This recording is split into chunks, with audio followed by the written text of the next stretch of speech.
Oh, Okay, by the way, yes. I have a GC now, Oh, like a wow. physical one. Okay. Yeah, because they said I needed one. Then I was like, okay, might as well just get now. Yeah. I thought I explained how to use PC using the screen. Okay. So let's look at the prerequisite first, because I think this one prerequisite should be more important, right? Okay. So you can answer most of the questions already, just a few more things. So over here, graph your solution, right? You already got the answer. This is correct. Very good. But you just need to change this into the inequality form in our picture. So when it's less than, you draw a less than 4/7, you draw a circle at 4/7, then you point an arrow towards the left. You notice that the arrow head direction is the same as the inequality direction, right?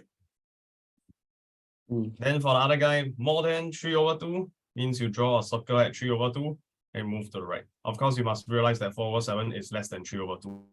Or don't accidentally mix them up. Okay, this is like 1.5. This is like less than 1. Okay. Left and right. Yeah, then take note that if there is no equal sign, you don't shade it. Okay, this one don't have equal sign, then you leave a white circle, empty circle. If there's an equal sign, you have to shade in the circle. All right. Okay. Yeah. So when will you have equal sign? It's when the question starts off with an equal sign. Then it will be equal, both of them equal, and shade in and shade in. Okay. But that's not the case for us. Okay, moving on. Most of them are correct. Very good. Nothing to say. Yeah, this one use a GC, right? So let me show you on a GC.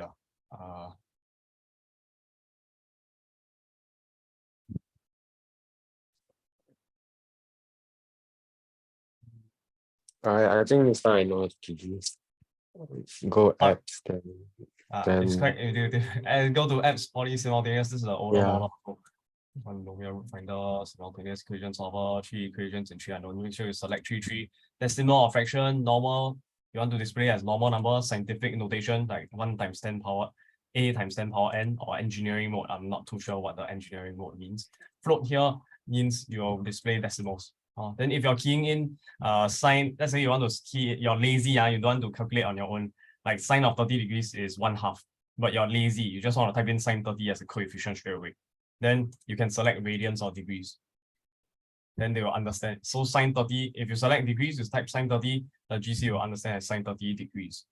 If you select radians, then you want sine 30 degrees, you cannot type 30 degrees anymore. You have to convert it to radians, so pi/6, sine pi/6, which is half. Okay. But this one doesn't matter, because it's just a number. Okay, press next, and then you can key in. I think I already did it ahead of time. I'll just key in one by one. Just remember that this lines, okay, can you see the line? There's a black color line before the 114. It helps to separate the constants. Okay? The numbers on the right hand side of the equal sign. Okay, then you just press solve. You get the answer. Okay. X1, X2, X3 is the X, then Y, then Z, but must be in the correct order. Okay. Okay. Good. Let me share screen. Go back to. Okay. Something. Zoom changed. My notability also changed. What's going on?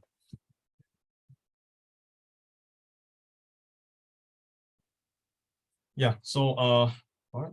Yeah, equation of parabola and easy. Maybe I think that was a different example. I'm not sure. Is it a different example?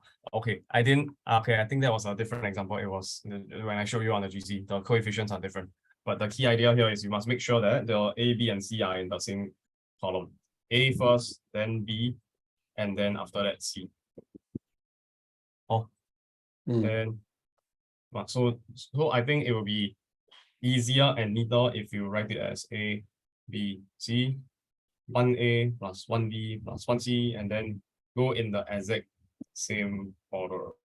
4A plus 2B plus 1Z, and then 9A plus 3B plus 1Z. Make sure that the A's, the B's, the C's are in the same column. Okay, very important in the future. Why? Because you will learn linear algebra. The order matters. I know that addition you can swap the order. 9a plus 3b plus 1c is the same as 9a plus c plus 3b. You can swap. Yes, the terms can juggle around. Yes, but in order for you to use a certain technique in linear algebra called Gaussian elimination, you must make sure it is in the correct order, which is the A and B and C in the same column, or constant on the right hand side. Okay. Order matters for Gaussian elimination. Okay, moving on. Stop me if you got any questions. Okay.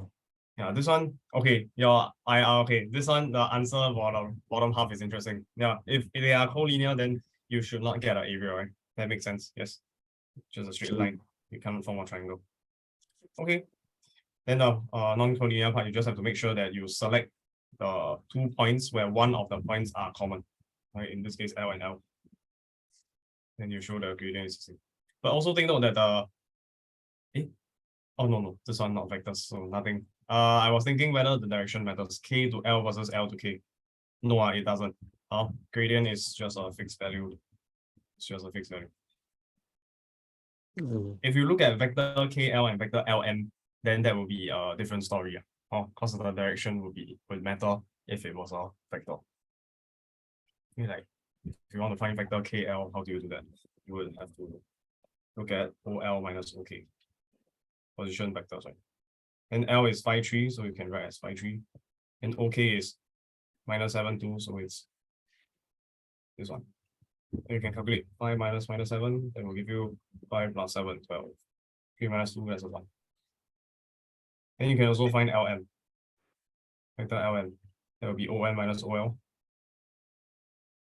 What is OM? OM is 17, negative 8. OL is 5, 3. So this gives you 12 minus 8 minus 3 is minus 11. Okay, calculate wrongly. Let me double check. OM minus O.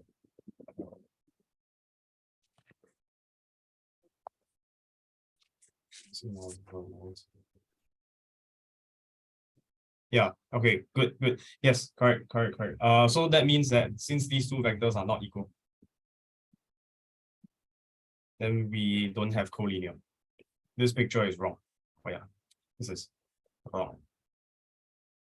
Then you have to show. You can also show it using vectors by showing that the vector LM and the vector KL, they are not equal.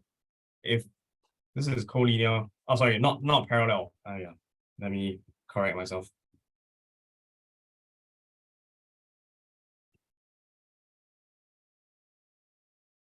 Because if you have collinear, these two vectors should be parallel to each other. Vector KL here, vector LM here. They are not the same length. I just drew it so that the L happens to be at the midpoint. Maybe I should make it less misleading. Right here. Oh, this vector and that vector.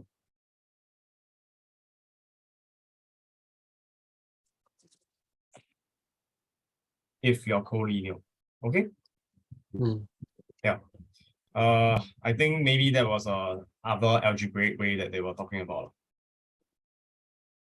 All right. Maybe your method also works. Yes, this is also algebraic. You see, no calculations, no geometry involved. Okay, good. Okay, move on. Next one. This one, there was a careless mistake. You see, when you distribute the negative sign, here, how come become 21x? I don't understand. All right, minus times into negative 7x. It's positive 7. Careless mistake. Okay. Then, but more significantly, once you know it's 7x, in front also got minus 7x. So what happens? They cancel away, right? Okay, then all these also cancel away, 3x squared and the 9. So what are you left with? You're actually left with this guy. Can you see? Let me guarantee you that once you see a polynomial, polynomial means what? Integer powers of x. Okay, and the coefficients are real numbers.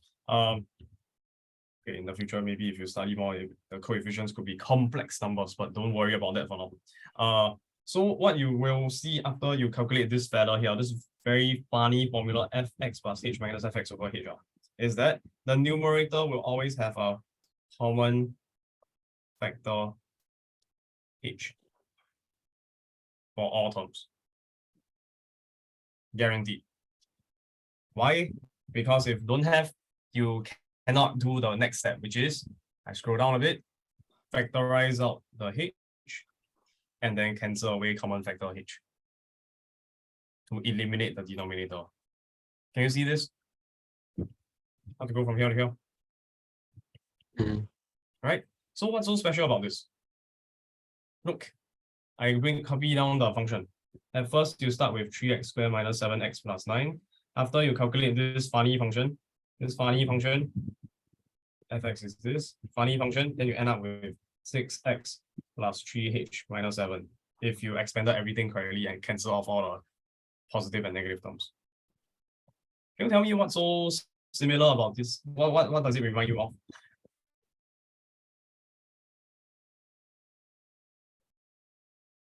Maybe I rearrange it so that the 3h goes to the right side. Hey, what does it remind you of? Hey. Wow. Hey, notably, very irritating. Why is it scrolling around?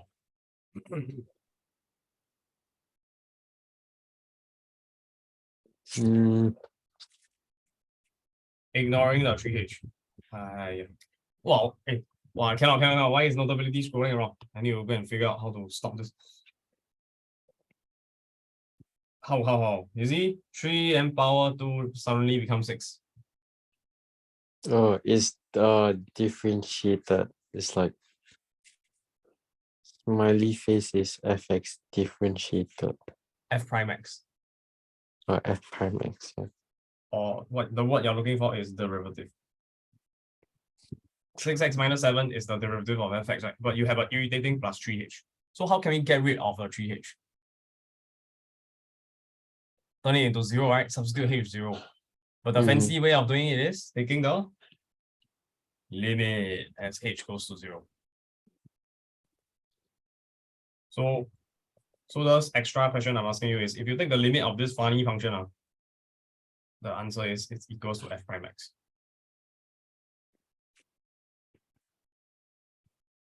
Okay. Yeah, so you just substitute with 0, right? And 6x minus 7. Whoa, but why do we have to take limit? Why so long-winded? Why need a limit? Why not just substitute h with 0 straight away? Why not? Because undefined. Very Cannot good. divide by 0. Because this, yeah, very good. So x plus h will become x plus 0 minus f of x, then divide by 0, undefined. So this is called the limit, okay, or more like the limit definition of the derivative. Okay, this fellow that let me use a different highlighter. This guy here, it's called the limit definition of a derivative.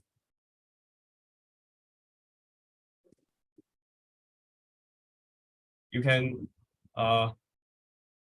understand this picture over here, fx plus h minus fx over h, as the radius, the gradient of a secant line. So what do I mean?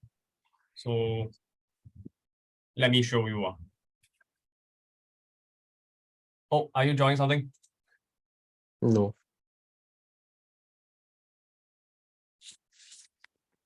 Let me show you.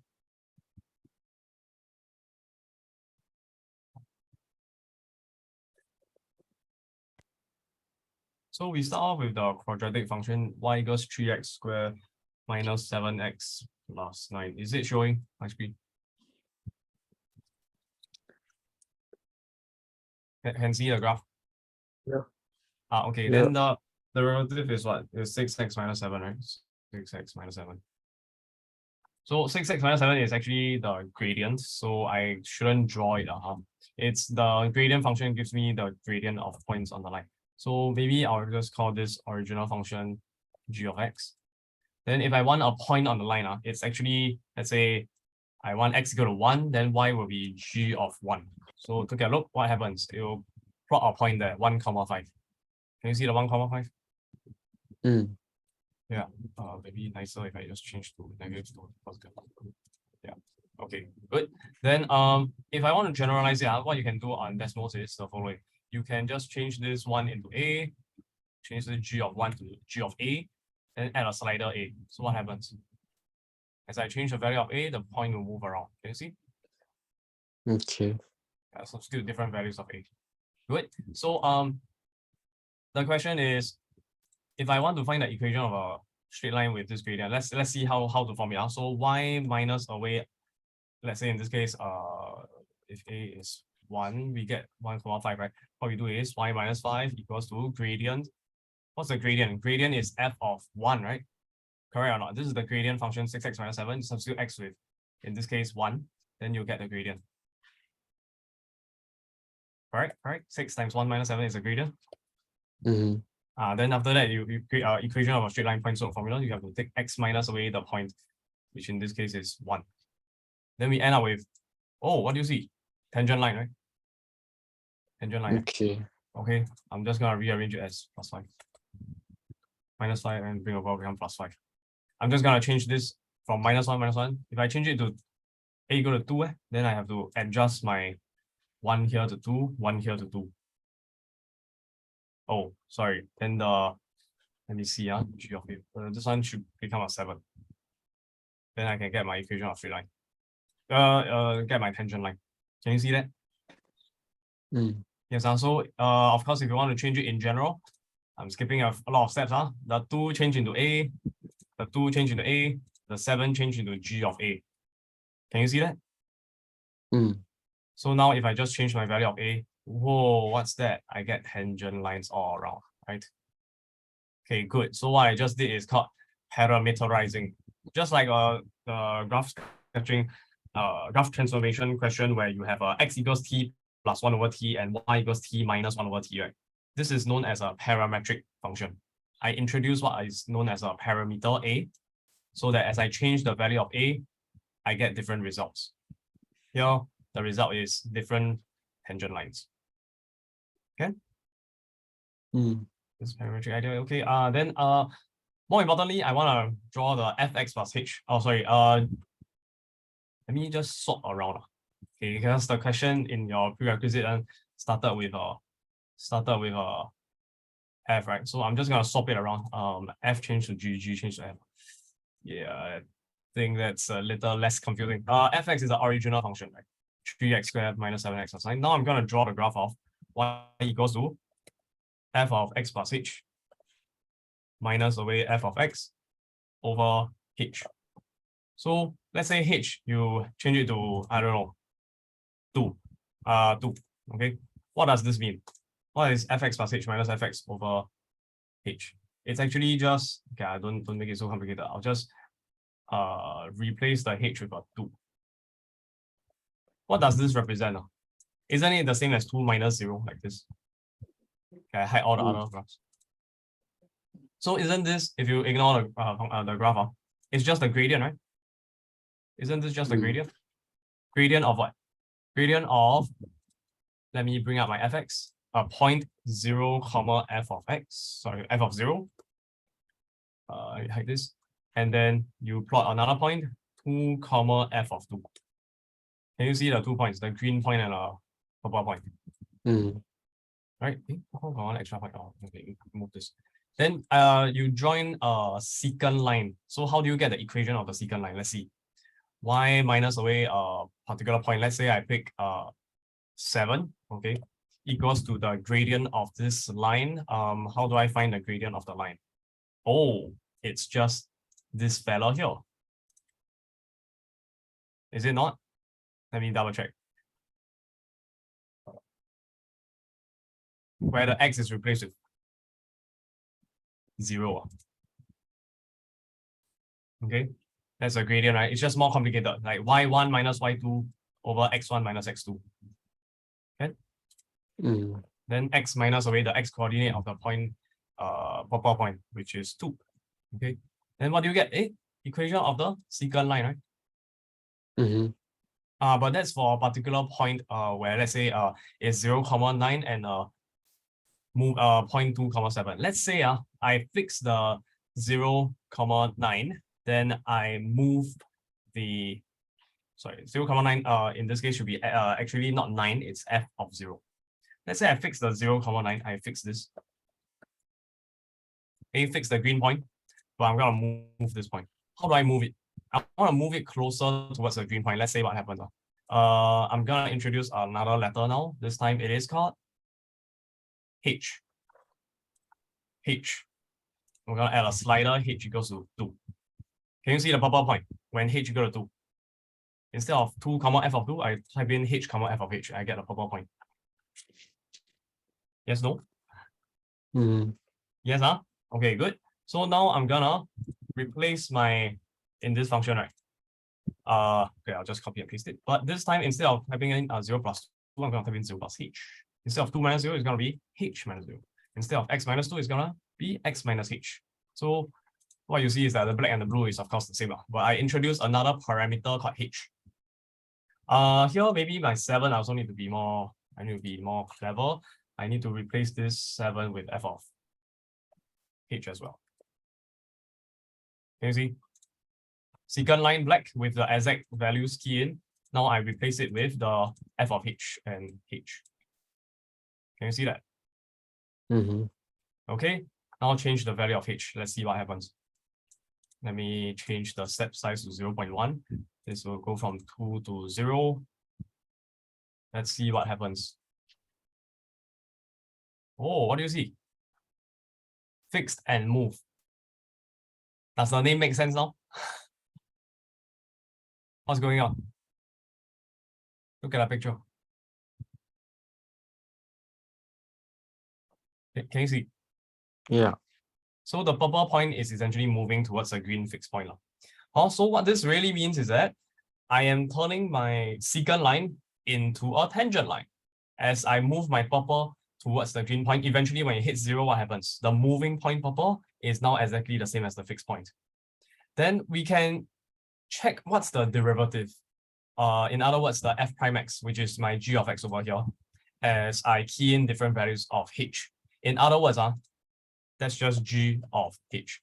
Okay, this is, I'll call it m, I underscore gradient of secant. Okay, mgh, m gradient secant equals to g of h. Can you see that? Let's see what happens as I change my value of h. It becomes 4.4.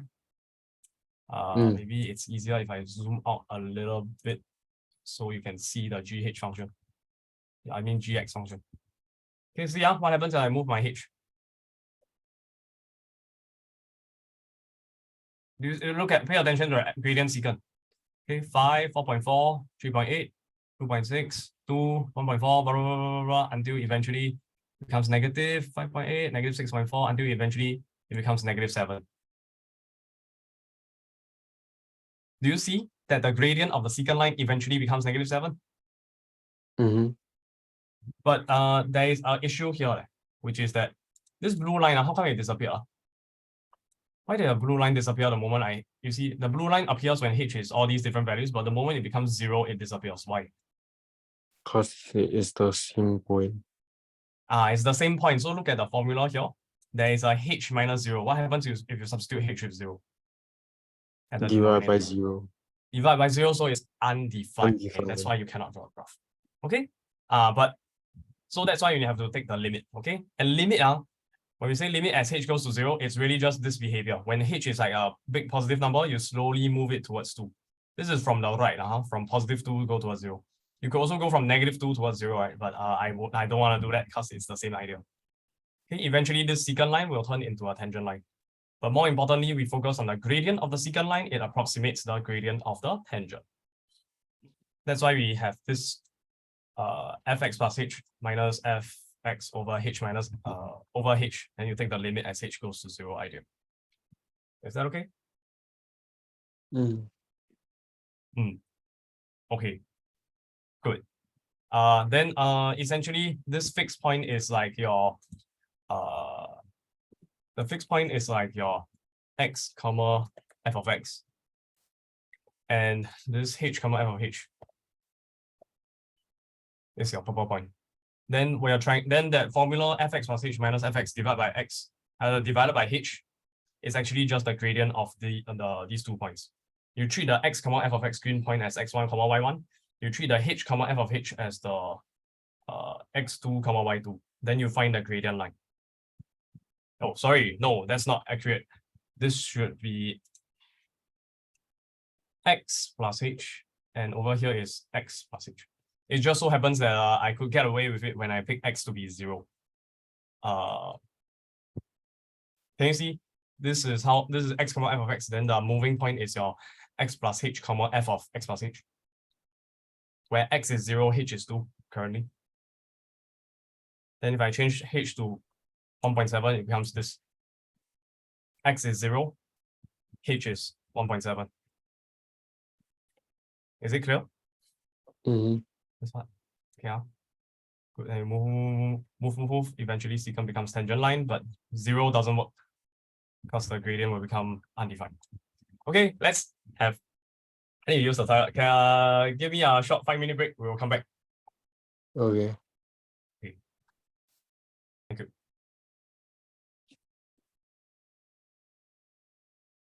Hello. Yeah. Yeah, sorry. Let's continue.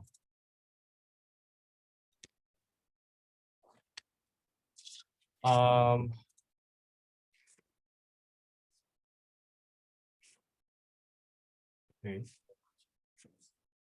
Wait a minute. Okay, so what was I saying? I was saying that you can approximate the gradient of the tangent line with the secant line when you change the value of h. In particular, when h goes closer towards 0. Or as you get closer and closer towards 0, the secant turns into a tangent line. So the gradient of the secant line also becomes the gradient of the secant line. That gradient of the secant line becomes eventually the gradient of the tangent line. Right? Okay. 10. So that's that. Any questions? No.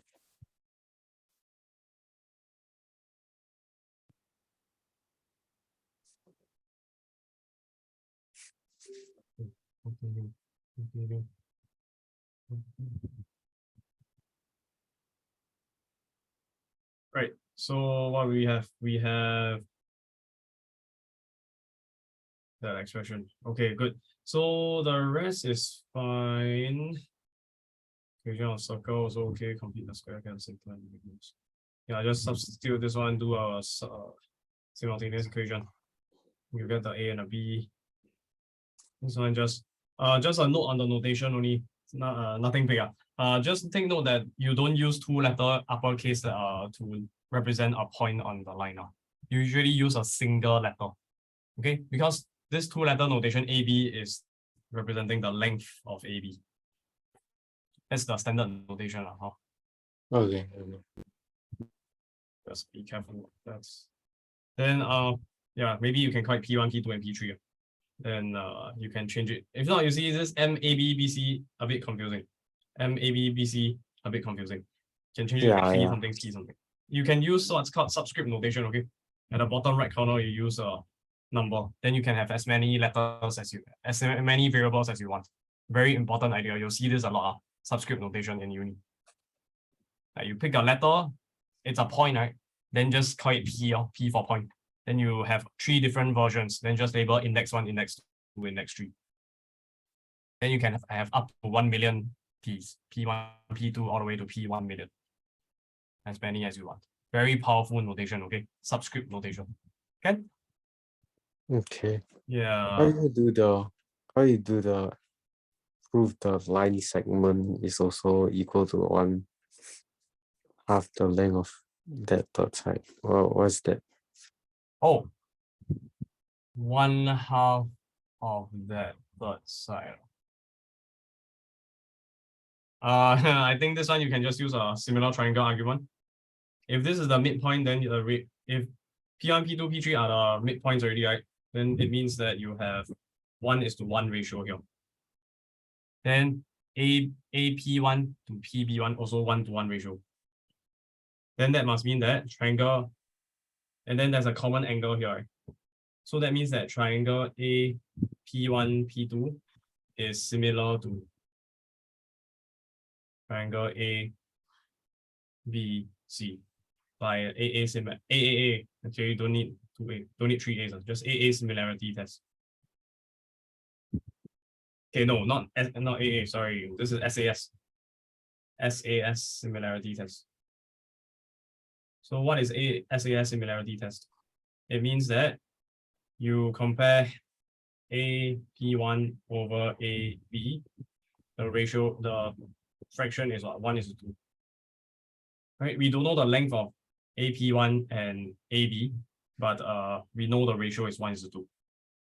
By the way, you're drawing the point A may be a bit closer to the point C. Okay, for example, it could look like this. Midpoint, midpoint, midpoint. This diagram still works. Is that okay? Here, your diagram, it looks like an equilateral triangle already. That's not always the case. Oh. So I mean, use my diagram instead. So this P1, P2, P3. Can you see that even though we don't know the exact length of AP1, we don't know the exact length of AB, we can still figure out the ratio 1:2.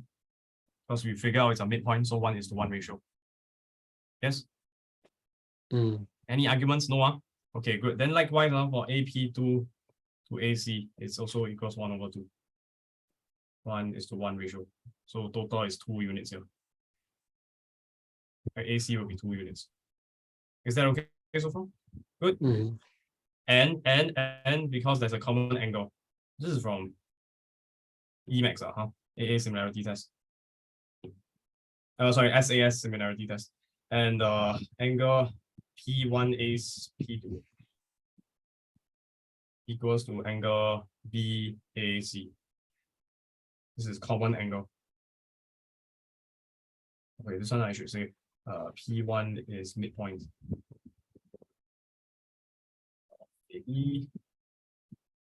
P2 is midpoint of AC.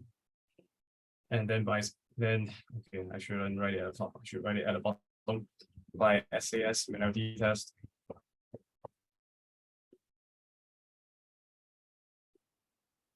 There are 3 similarity tests. Do you remember what are they?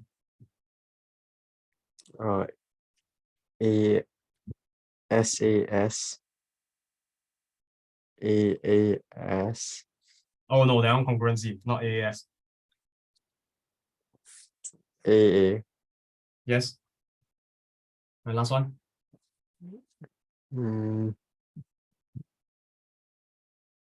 SSS.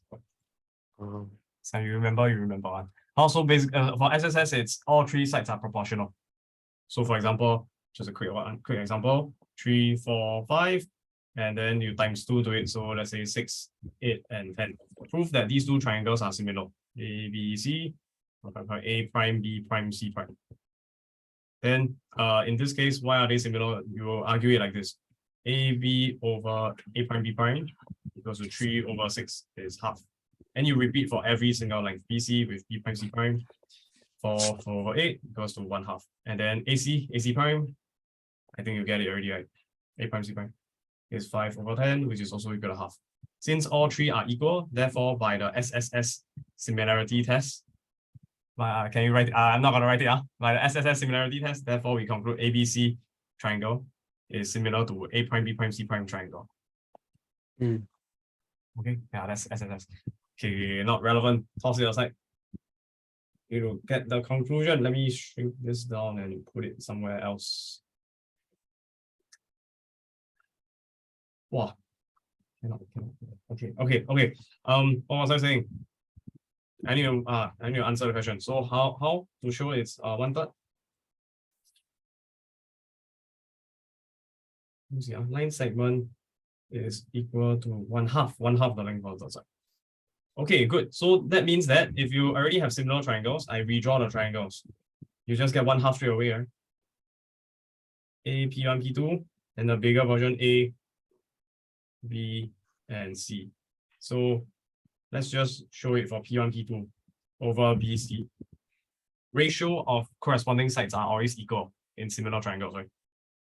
We already know the ratio here is 1:2 for AP1 to AB. Right, bottom over bottom equals to left over left. Bottom length over bottom length, which is P1, P2 over BC, is equals to the left slanted length. AP1 over AB, which is 1/2. Good. 10. Okay.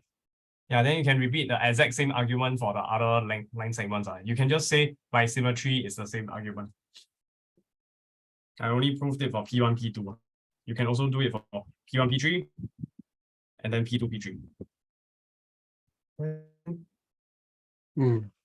Yeah, okay, good. Then for the second line, yeah, nothing wrong.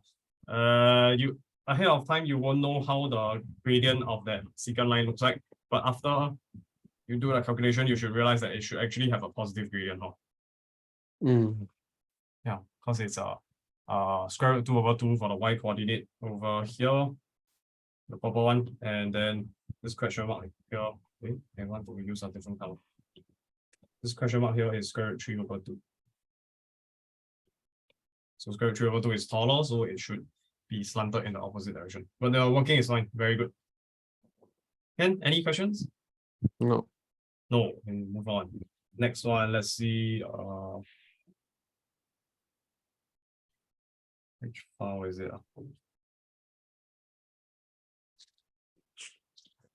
Use graphing techniques. Okay, EJC tutorial. Let's go. So let's go from the top. Let me double check this. Okay, notation for C1, right? You try not to label it like this. Dash C1, no. Usually we write down C1 and colon. Or if we also have line L1, then you put colon. And C1, then colon. You can even put English phrases. Ellipse A and colon. Okay, this on the right hand side, you usually draw a line and then you draw a circle and then you put some symbol inside to represent it. Put a happy face, that is not standard. You can put a star, that is also not standard. Something that's standard you'll see in uni is asterisk or double asterisk. Because it's easy to type on a keyboard. Or you just put 1. Sometimes you also see instead of circle, it's bracket. Because it's easier to type on a keyboard. Okay. Yeah, then C1 you put on the left side. You don't label dash C1. But that's just notation. The idea is the same. Okay, nothing important here. Okay, you got all of them correct. Yeah, the x-intercept, y-intercept. Then you try to figure out this part here. Actually, I think you don't really need it. This is finding the point of intersection between the x equals -2 vertical asymptote with the curve, right? Yeah, do you really need it? I don't think so. The question didn't ask for it. The question only asked for point of intersection with the axis. Oh, right, you could interpret it that way. Okay. I was reading it this way. Point of intersection with the axis and separately the equations of any asymptotes. Or should you be reading it the other way around? Point of intersection with this or that. Point of intersection with the axis, point of intersection with equation of asymptote. I could read it 2 different ways. I'm not sure which is the correct one. I interpret it as a previous way. So there are 2 separate ideas. I mean, point of intersection with axis is one thing, then equation of asymptote is another thing. Yeah. Okay. Hannah?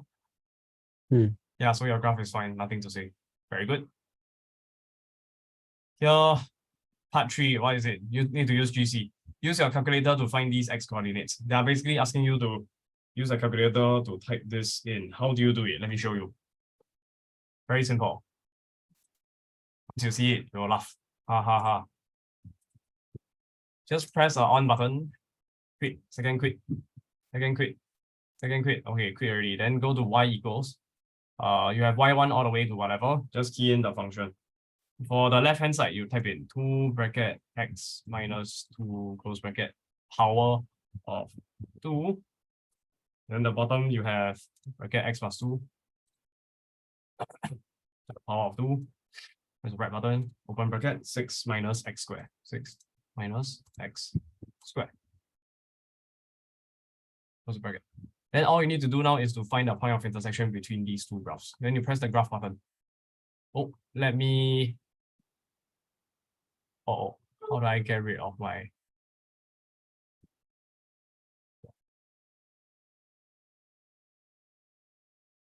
Hold on a second.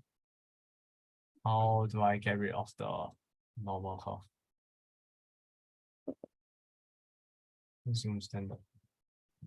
I press zoom and then number 6 for Z standard. Then this will give me the graph.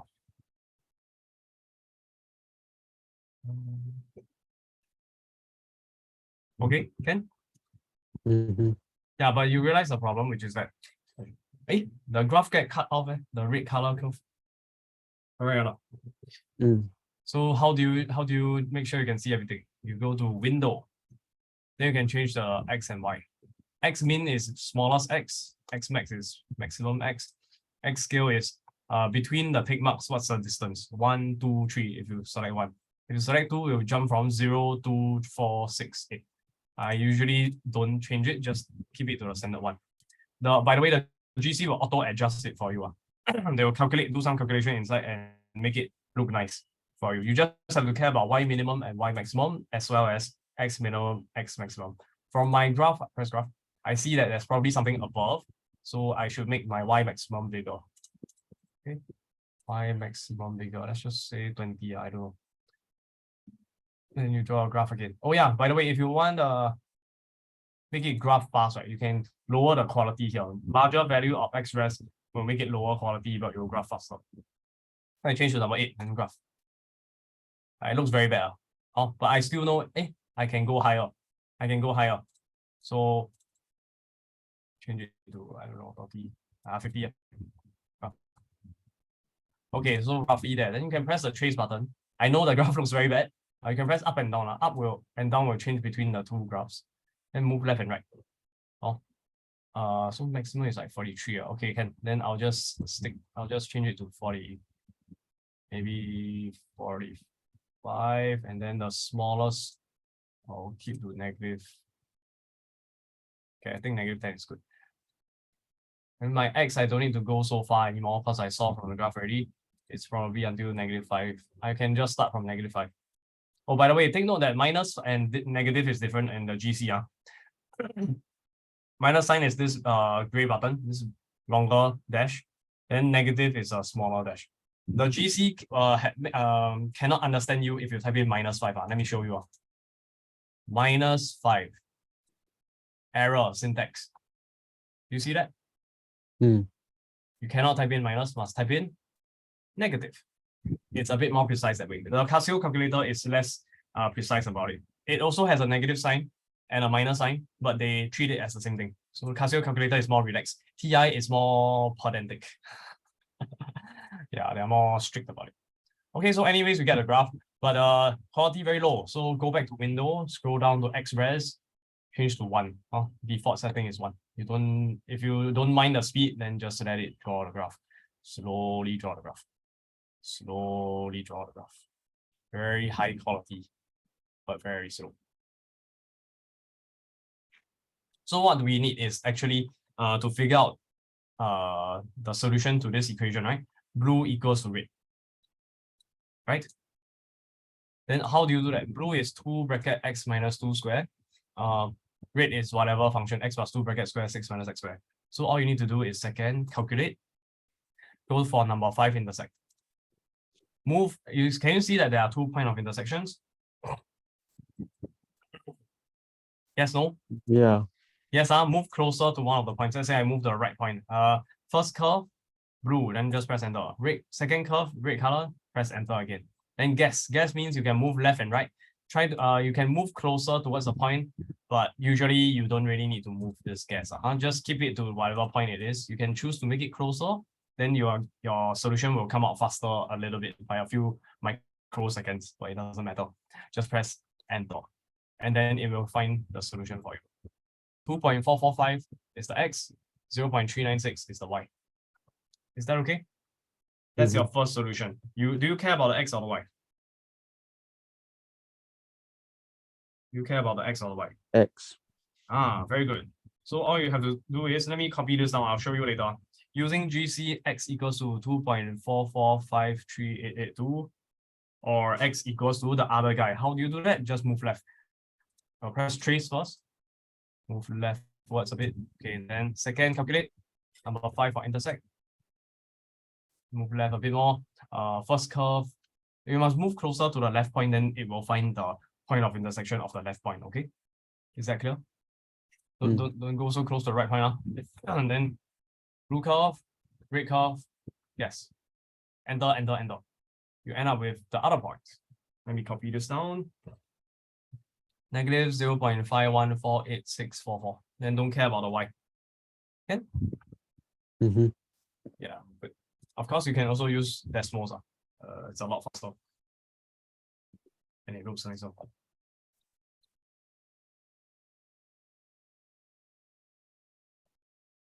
Yeah, I wrote this down. Using GC, x equals to this or that. Then you just round off to 3SF and that's it. One free, 1 mark.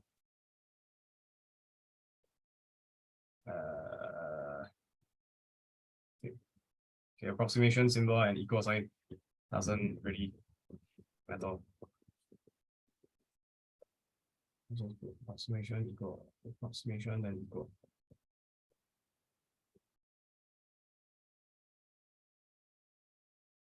Okay.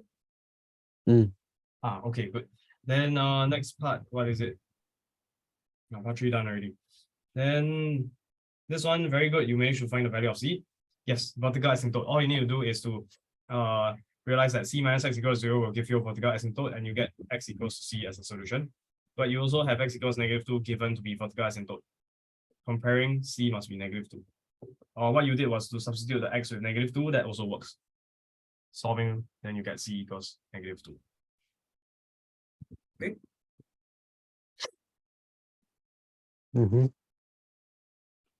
Okay, moving on. Next, you didn't find the y-intercept, and yeah, you didn't find the y-intercept.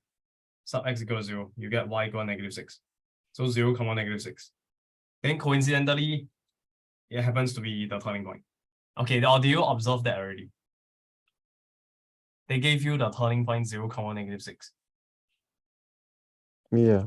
So it's the y-intercept, then don't need to find again. Okay, it's a coincidence that the y-intercept and the turning point happen to be the same. Then the next one, a mistake. Here is a +4, right? So it should be a plus here, not minus. Careless mistake. Okay, then that will affect your graph. The plotting of the points. Off already. Okay. So was it? Yeah, so let's just use decimals to help us because it's faster. Okay. No. Let me open a new screen. This one. So y equals to, what is it? Minus x minus 4 plus FRAC for fraction 4 over x plus 2. Okay, and you get this curve instead. And it goes in the other direction. So x equals to -4. Is it not -4? Sorry, -2. And y equals to -x minus 4. Those will be our two asymptotes. Let me change it to broken line. This is your graph. Okay? Okay. Actually, let me double check something. There's no turning point. Hold on. 24.6. And A is 6, B is 12, C is -2. Oh, no, I'm wrong. Yeah, I marked wrongly. Sorry. I marked it wrongly. You already brought out the negative sign.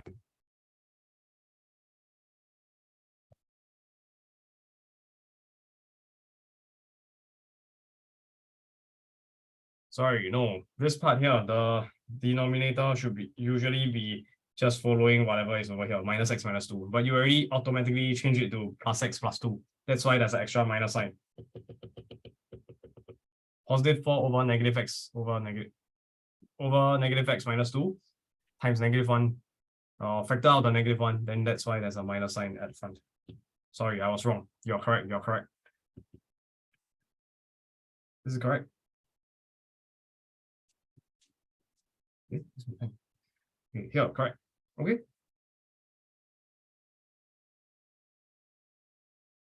Yeah, so your graph is fine. Your graph is fine. Your graph is okay. Okay. Okay. Yeah. Good. And the next one, this one more interesting.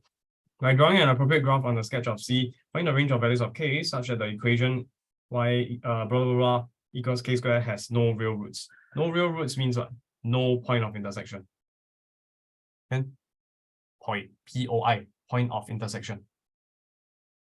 Okay, so over here, what you need to realize is that this x squared plus ax plus b over c minus x, you sub in with the sub in the a, b, and c, you realize it's just the equation from part 1. This is equal to y. So what does that mean? If this is equal to y, that means that you have x plus 4 to the power of, to the power of 2, and then plus y squared, can you see? Equals to k squared. What is this? What is this format? Equation of a what?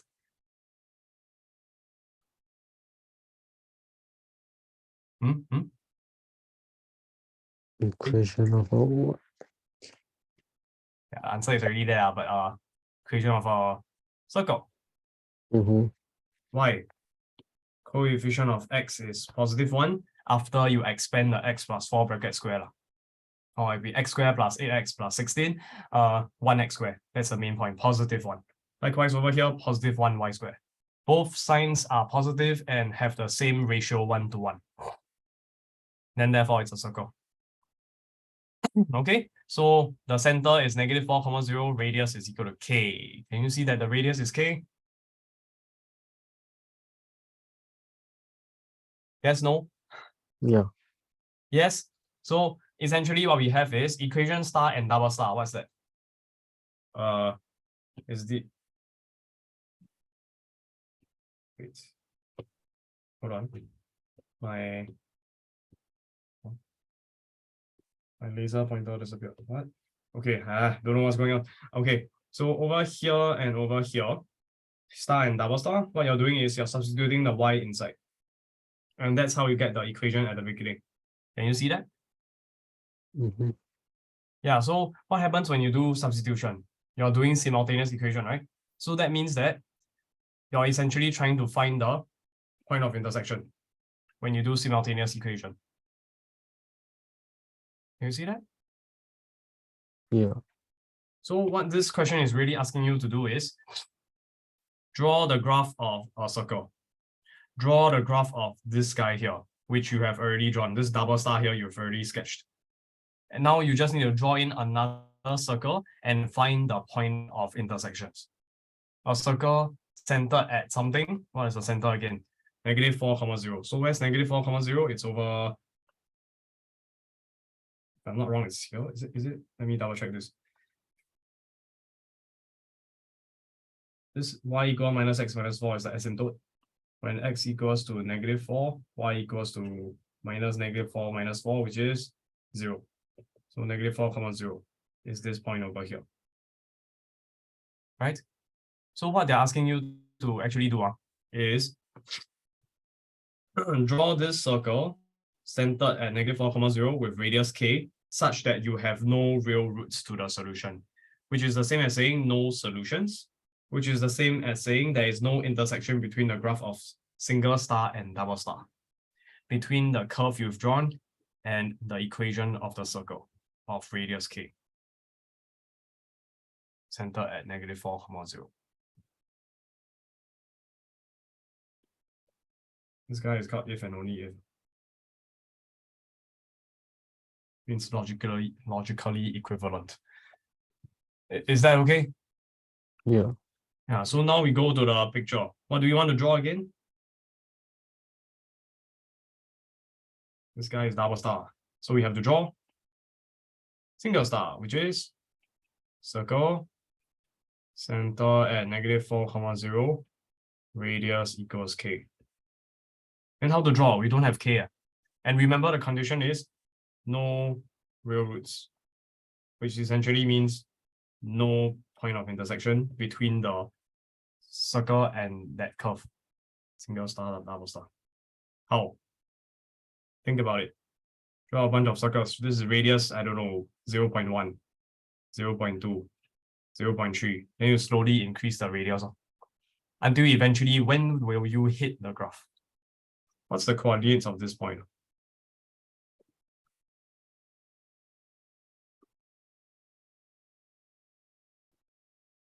Huh? It's a turning point, right? Yeah. They gave us already. What's the turning point? 0, -6. And -4, 2. so which one? This is already 0, -6. So the other guy must be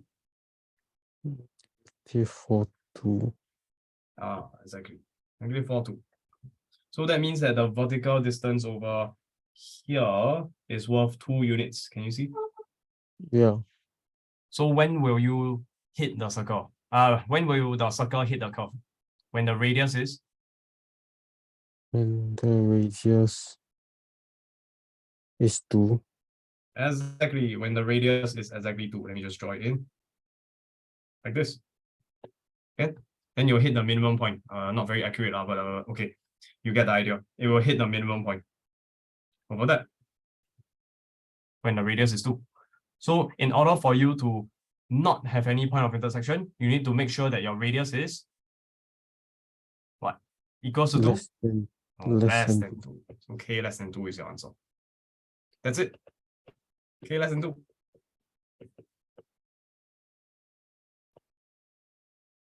Is it okay? Mm-hmm.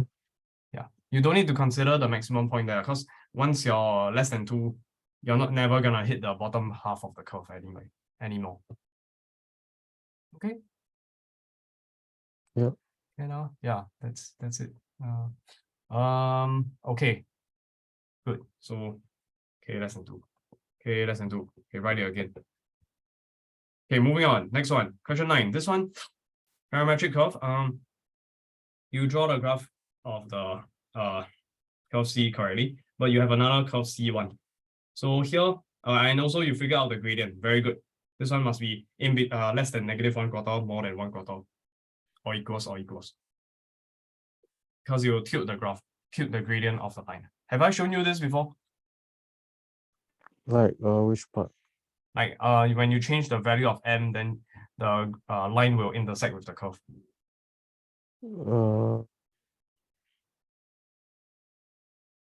Can I show you on decimals now? Okay. Yeah, but you already got the right answer, so you can already see it. So let me just do it. The curve is what? X square minus 16y square equals to 16. Okay, that's the curve. You got two asymptotes. Y equals to -1/4 x, and then the other guy is a +1/4 x.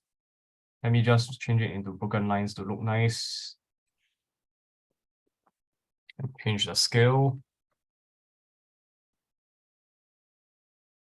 No, I should make it half here. Okay, like this, close enough, right? Then what happens is that now you're changing this into y equals to mx. Then we are sliding the m. So let's say let's look at what happens as I change the values of m. Can you see what's going on?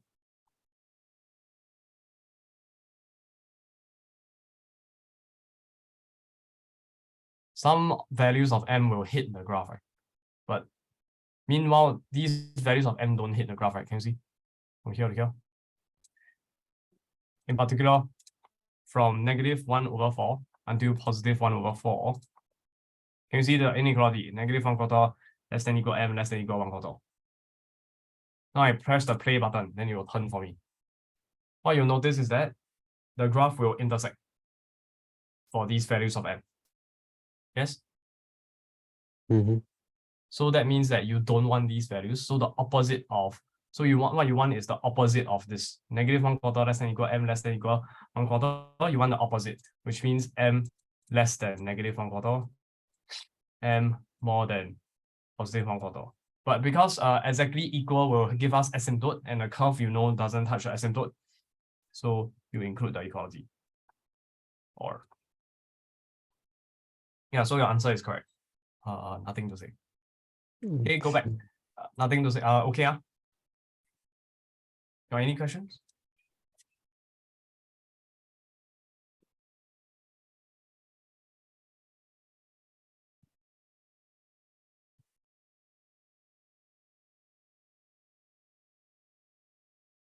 Okay, good. Now go on to C1. Here the trick, when you have this theta and this, okay, the A must stick along, but the theta, you want to get rid of it. You already realize the pattern. Yes, you need to use sine square plus cos square. But you realize that this part here will make it complicated, right? When there's an addition going on between the brackets. You need a square plus 2ab plus b square, which will introduce 2 times a sine theta times 4, which is 8a sine theta. That means your theta is still sticking around. You can't substitute directly with sine square plus cos square. So the trick here is to bring the +4 over. So you get x minus 4 first. It's a bit similar to when you're dealing with equations involving square roots. So for example, if you have square root x minus 1 plus 2 equals to x, how do you solve this? Do you bracket square both sides straight away? Yes, no? Yeah, sure. No. What did I teach you? Cannot. This one very slow. Okay, I'm assuming this has a solution. I'm not sure. Okay.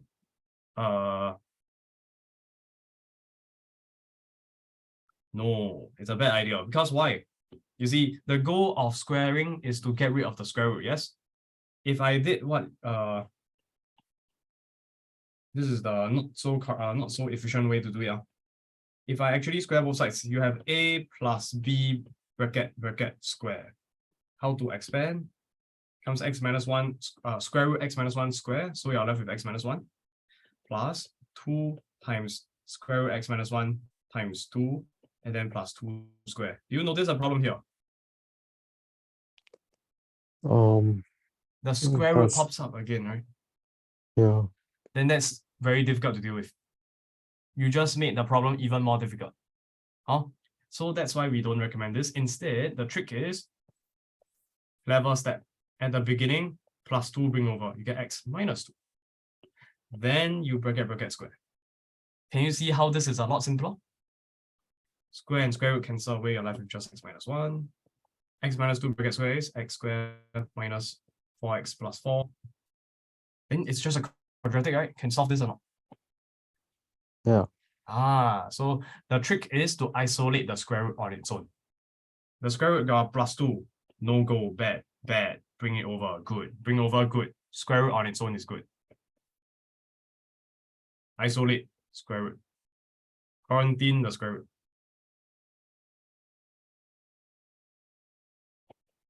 Then square on both sides. Is that clear? Yeah. Same thing over here. It's good to isolate the sign on its own. Same idea. You want to isolate the sign on its own. Okay, the times a is okay. You can leave it. You can just leave it. Then actually, you know what? Let's go even faster. You know what? Let's just bring the a over. It's even better. So what we have next is let me erase this. Let me correct this. Let's make it a bit faster. This guy here, I can further bring the a over, so I get x minus 4 over a equals to sine theta. I'll call this 1 prime. Is that okay? Yes, no? Yes, no? Yeah. Yes, good. So that's why I have 1 prime square plus 2 square. What do I get? Let's do it together. So x minus 4 over a is my left-hand side, I square it. Right-hand side will be sine square theta. Okay, that's for 1 square. How about 2 square? 2 square is a cos theta. So I have a cos theta bracket square. And then on the right side, sorry, wrong order.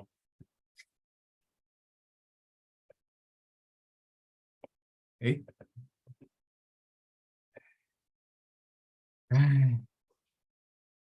Okay. Okay. That's why it's good. Okay, do you get this?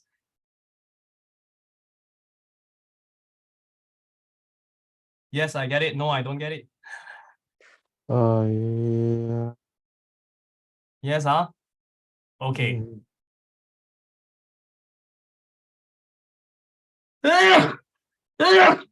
Sorry, excuse me.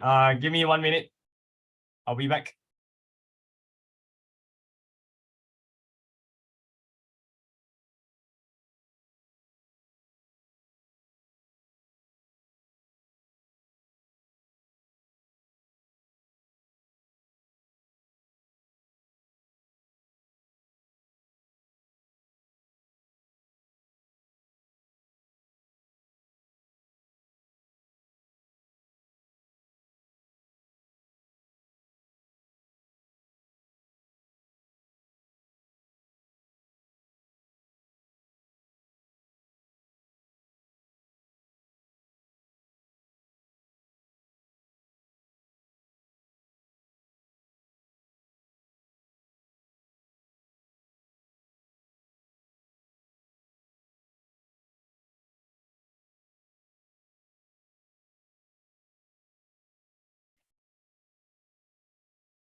Mic test. Hello. Yeah. Sorry. I realized something. Actually, there's a better way. There's a better way. You should get rid of the A, right? So let's make a A prime. I mean 2 prime. So let's see what happens. Over here, if I bring the A over, I'll get y over A equals to cosine theta. I'll get 2 prime. Then instead of 2 square, I should do 2 prime square. Why? Because it's easier. Let me show you. So this piece here will now make use of equation 2 prime. So y over A bracket square appears on the left-hand side of the equation.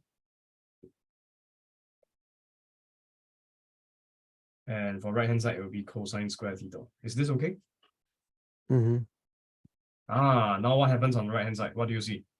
Sine square theta plus cos square theta equals to 1. Then what do we have about here? We have ellipse. Yes. Actually, no, it's not ellipse. It's a circle. It's a circle. Why? Because it's divided by the same constant. number. Same number. Yes. So you can actually multiply by A square on both sides. So you get this guy, right?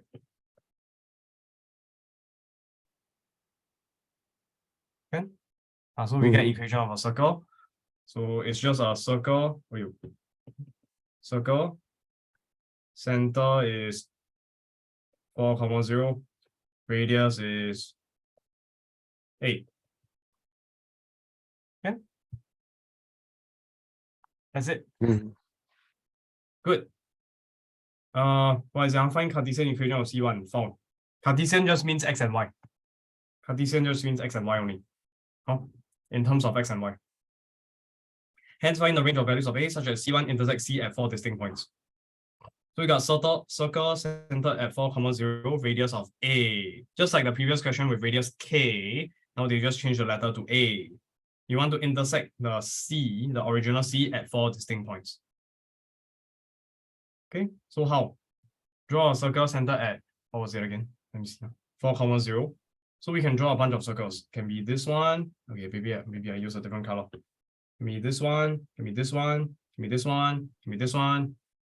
All these, what we call concentric circles, they share the same center. When do you intersect the curve 4 times? That one. That one. But there's a critical juncture, which is when it's only tangential to it at that left half of the curve. How many times does it intersect in this case? It intersects 3 times. 3 times, right? 1 time, okay, cannot see already. 1 time, 2 times, and 3 times. So that means that what's the current radius for this one? What's the current radius for this when it intersects 3 times? Current radius is 8. Here's 8, right? So in order for you More to than intersect more than 8, exactly. So what's your A? What's your A radius? A is Conclusion is more than 8. exactly. That's it. And interesting.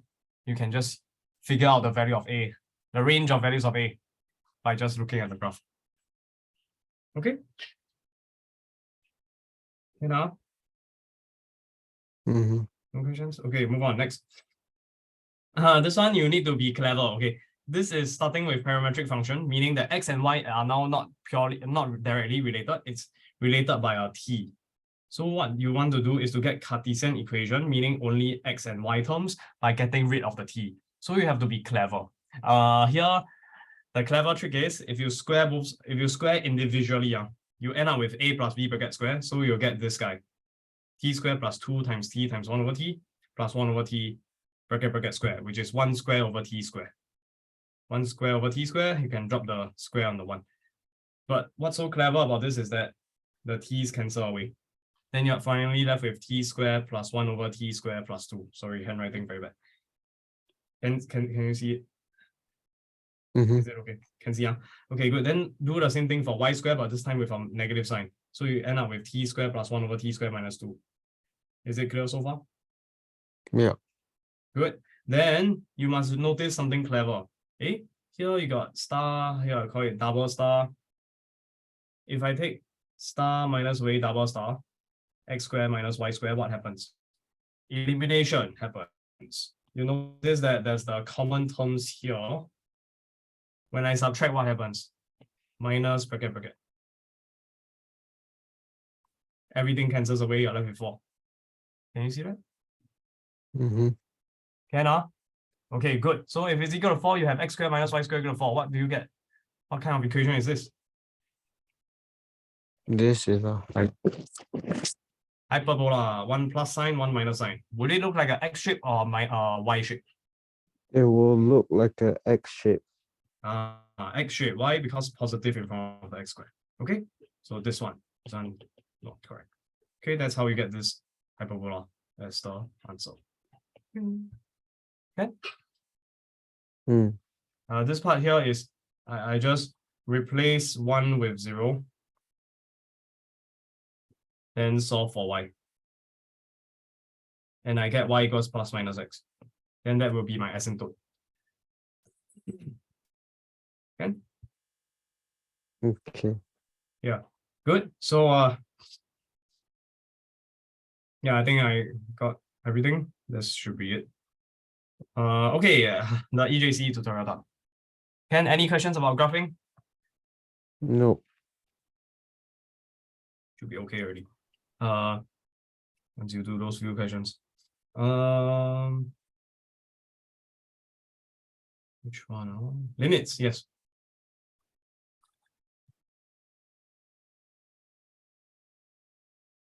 Okay, maybe I'll start with the last question, 15. Remember the music you heard at the beginning of the day? Mm-hmm. Let me show you. Why is that relevant? Let's look at this function first before you take limit. If you substitute with 0, what do you notice? 0 power 4 times sine of pi over 0. What's the problem? It's just 0. Usually you think, oh, 0 power 4 is just 0. So 0 times anything equals to 0, right? Mm-hmm. However, there's an issue. What's pi over 0? What's pi over 0? Undefined. Undefined, right? And you must work from the innermost brackets first. Before you multiply. Brackets first, I bought mass, order of operation. So divide by 0 must happen first, and it's undefined. Then how? That's why we say we take the limit. Limit doesn't mean you substitute x with 0. It means you approach 0 from the left and from the right. When x equals to -10, x equals to -1, x equals to -0.1, x equals to -0.01, x equals to -0.001, and then you get closer and closer towards 0 until you hit 0. This part here is called the left hand limit. Okay, to be more precise, sorry, that's not the left hand limit yet. As you let the x approach 0, the y will get the y will be something. The y will be something where y is defined to be equals to x power 4 times sine of pi over x. The y will be some value. The y will get closer and closer towards a certain value. Then as the y value approaches that value, we call it the limit of the expression as x tends towards 0 from the left. Or in other words, the left-hand limit.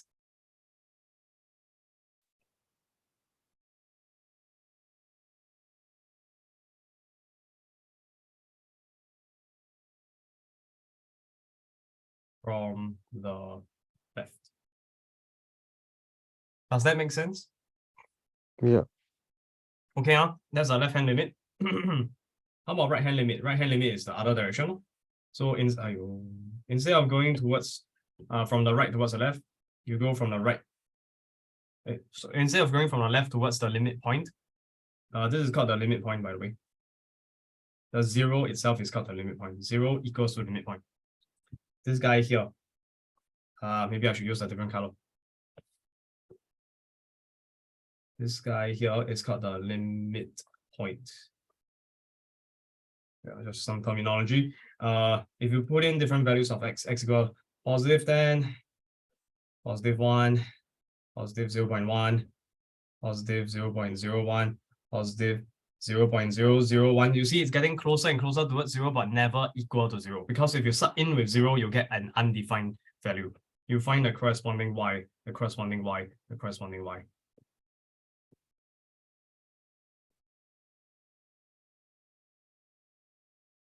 Then that eventual y you reach is known as the right-hand limit. Eventual. But of course, there's so many possible x values you can sub in. You'll never get a exact value. So we have to take a leap of faith. Take a leap of faith when the x becomes very, very, very, very, very close to 0 already. You have to assume that the limit must be equal to some value. Does that make sense? Yeah. You have to, at some point, you have to jump and assume that, oh, the limit must be that value. Like, for example, if let's say we have y equals to x minus 4, u times x plus 1 over x plus 1. So what is the limit of y as x approaches -1? Here, if you try to substitute indirectly, you end up with what? Y bracket -1. Have you seen this notation before? Y bracket -1. This just means you replace the x with -1. What will happen?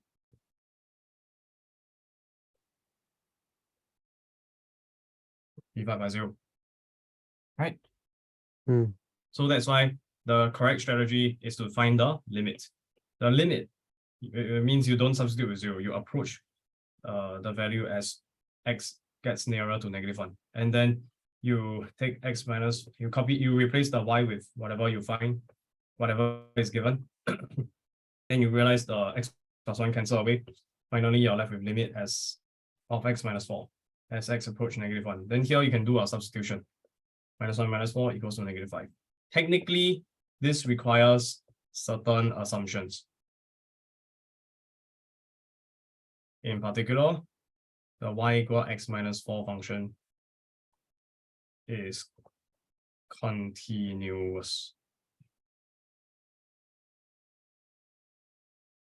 I don't want to talk more about continuous. You can just, for now, introduction, continuous just means you can draw the graph without letting go of the pencil.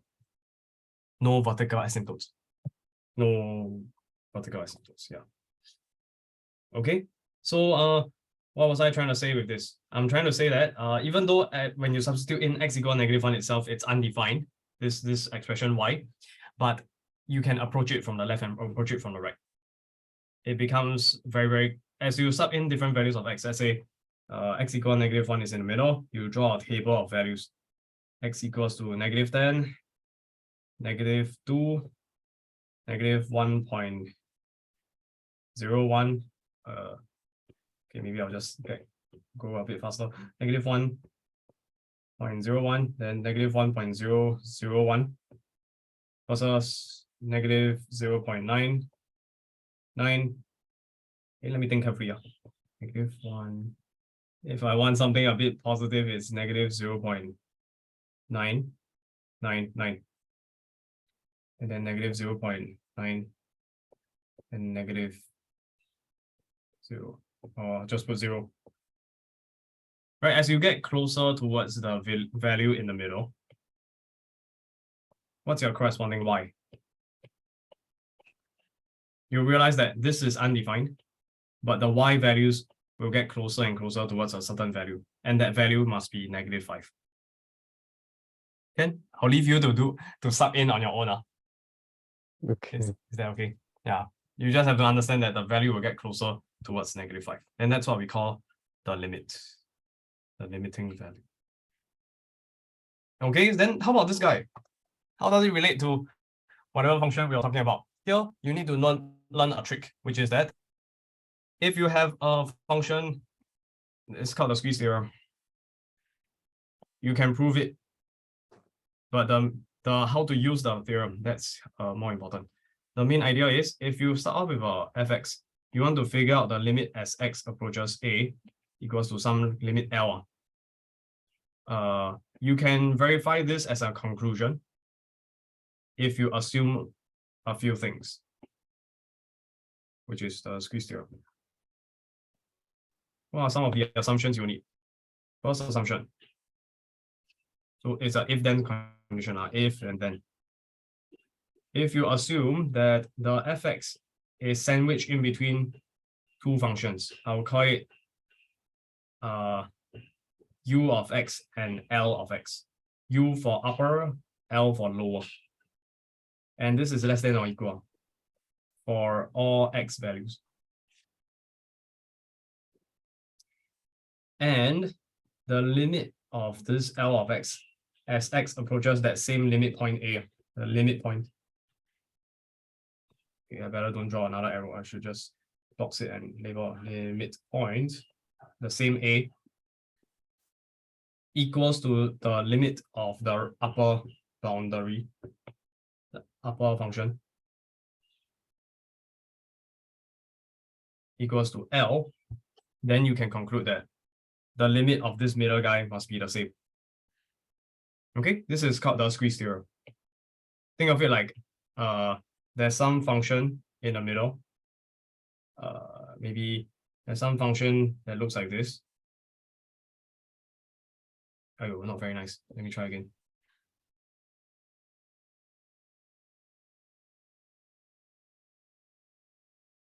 Then it's bounded by a bunch of function like this. Okay, I should use a different color. Let me try blue.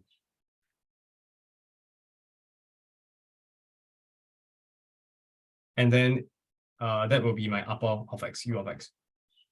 Then it's bounded below by another function here. Maybe I should have made my graph a little bit more like this. They should intersect at one point.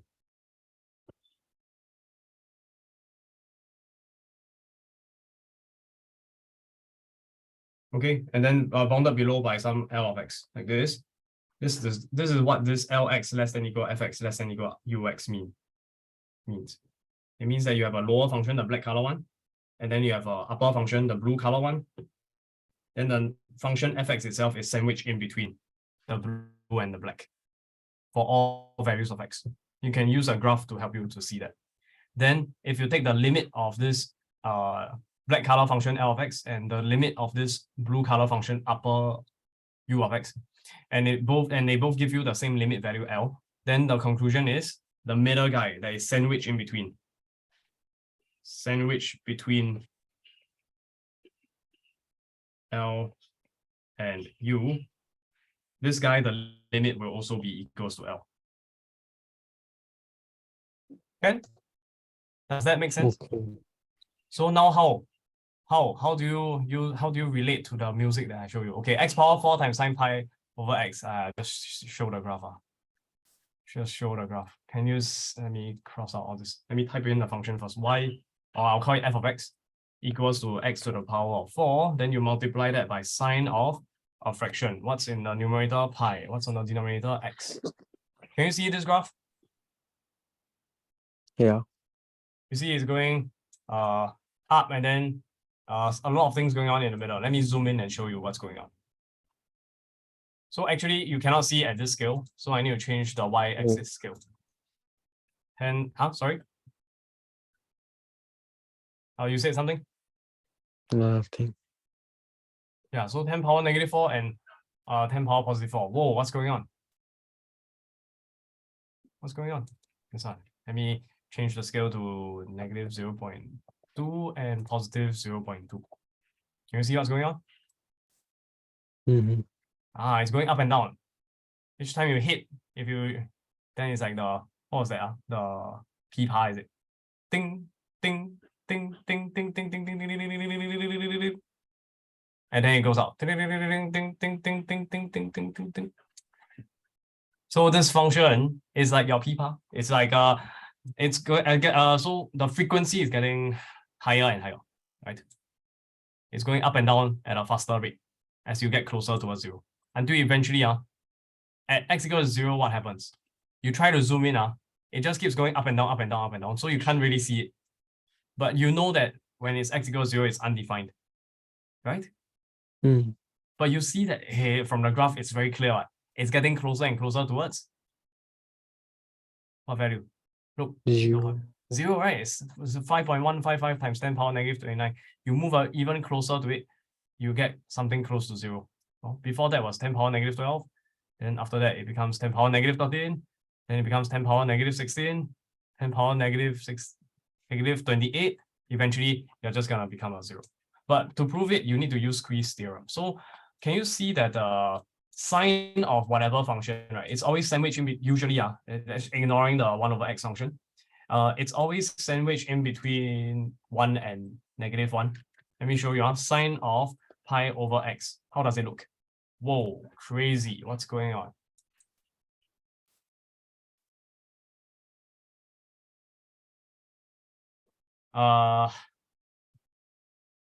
This graph, very crazy. Whoa, what is going on? I'm getting my computer lagging already. I better remove this function. Remove. Okay, ignoring the x, can you imagine what happens to your sine function? It's always in between 1 and -1, right? Oh, I didn't change the scale. I think I have to change the scale, then it will be easier. Let me just go back to home and then I type in the function pi over x. What do you notice about this function? It's always trapped in between what's the highest value, what's the lowest value. Y value. 1 and -1. Very good. So it doesn't matter what's inside. The x, you can change it in between the brackets, but the sine function will always be in between 1 and -1. Which means that, can you tell me what's a maximum value that this x power 4 can be? If you leave the x power 4 alone, right? Okay. Isn't it just gonna be x power 4 times 1? This will become sorry, not always above. How do I phrase this? What's a potential u of x, a function that is always above f of x? Isn't it just x power 4 times +1? Correct or not? Because sine is bounded above by 1 and it's bounded below by -1. Okay. Do you get what I mean? So this is my u of x. Then how about my L of x? Let's see. L of x must be my x power 4, but you times instead by -1. Okay. Then let me show you the graph again. Sine pi over x. I change the scale again. -10 power 4, +10 power 4. Sorry, -4. Very, very small value. And then I change my x scale to -0.2 to +0.2. Can you see what's going on? Mm-hmm. The black is always above the purple line. The red is always below the purple line. That's what we call upper bounds and lower bounds, u of x and the L of x. Then fx is the purple line, it's always sandwiched in between. But as you take the limit as x goes towards 0, what do you see for the u of x? Take the limit of this x power 4 function as x goes to 0, what do you get? For the black function, ignoring everything else, as x gets closer and closer towards 0, what happens to your y value? It's going towards 0. 0. How about the lower function? Same thing. It's going towards 0. 0. Very good. Okay, so now let me just transfer this picture into my iPad.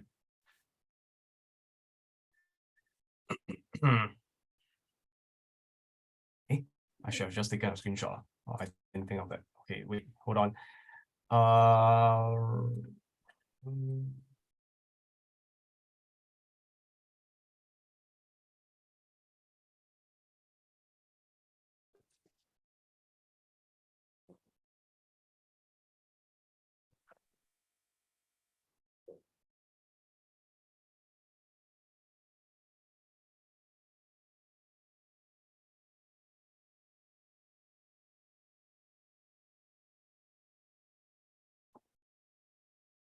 Okay.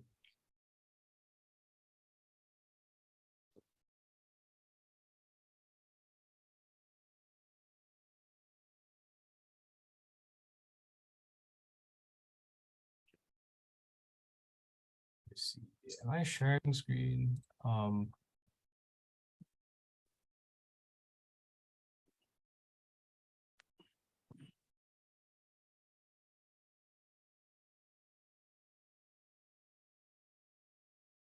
Okay, so how do you use squeeze theorem? Here's how you use it.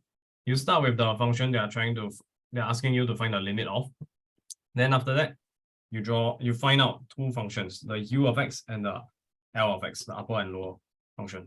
Then all you need to say is that for all x, okay, for all real x values, the L of x, okay. No, I should define a few things first before I continue. I should say, let f of x equals to that guy we're trying to find the limit of. So x power 4 times sine pi over x. Let u of x equals to x power 4. Let L of x equals to negative x power 4. Okay, how did I get these two functions? It's because I looked at the sign, I realized it's always sandwiched in between two values, positive 1 and negative 1. And it's all equals to, all equals to. Then you have to say for all real values of x,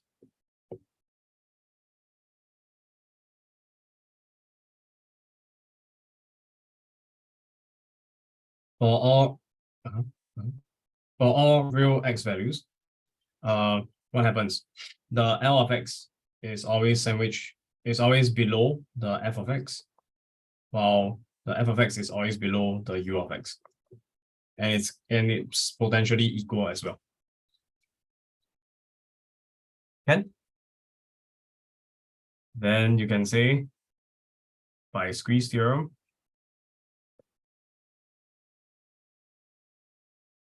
sorry, I forgot one more line.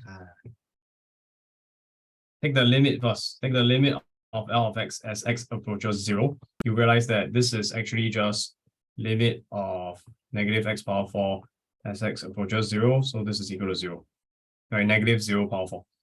Likewise, for the upper limit, limit as x approaches 0 of u of x equals to the limit as x approaches 0 of what's u of x is x power 4. So this is 0 as well. So since these two values are equal,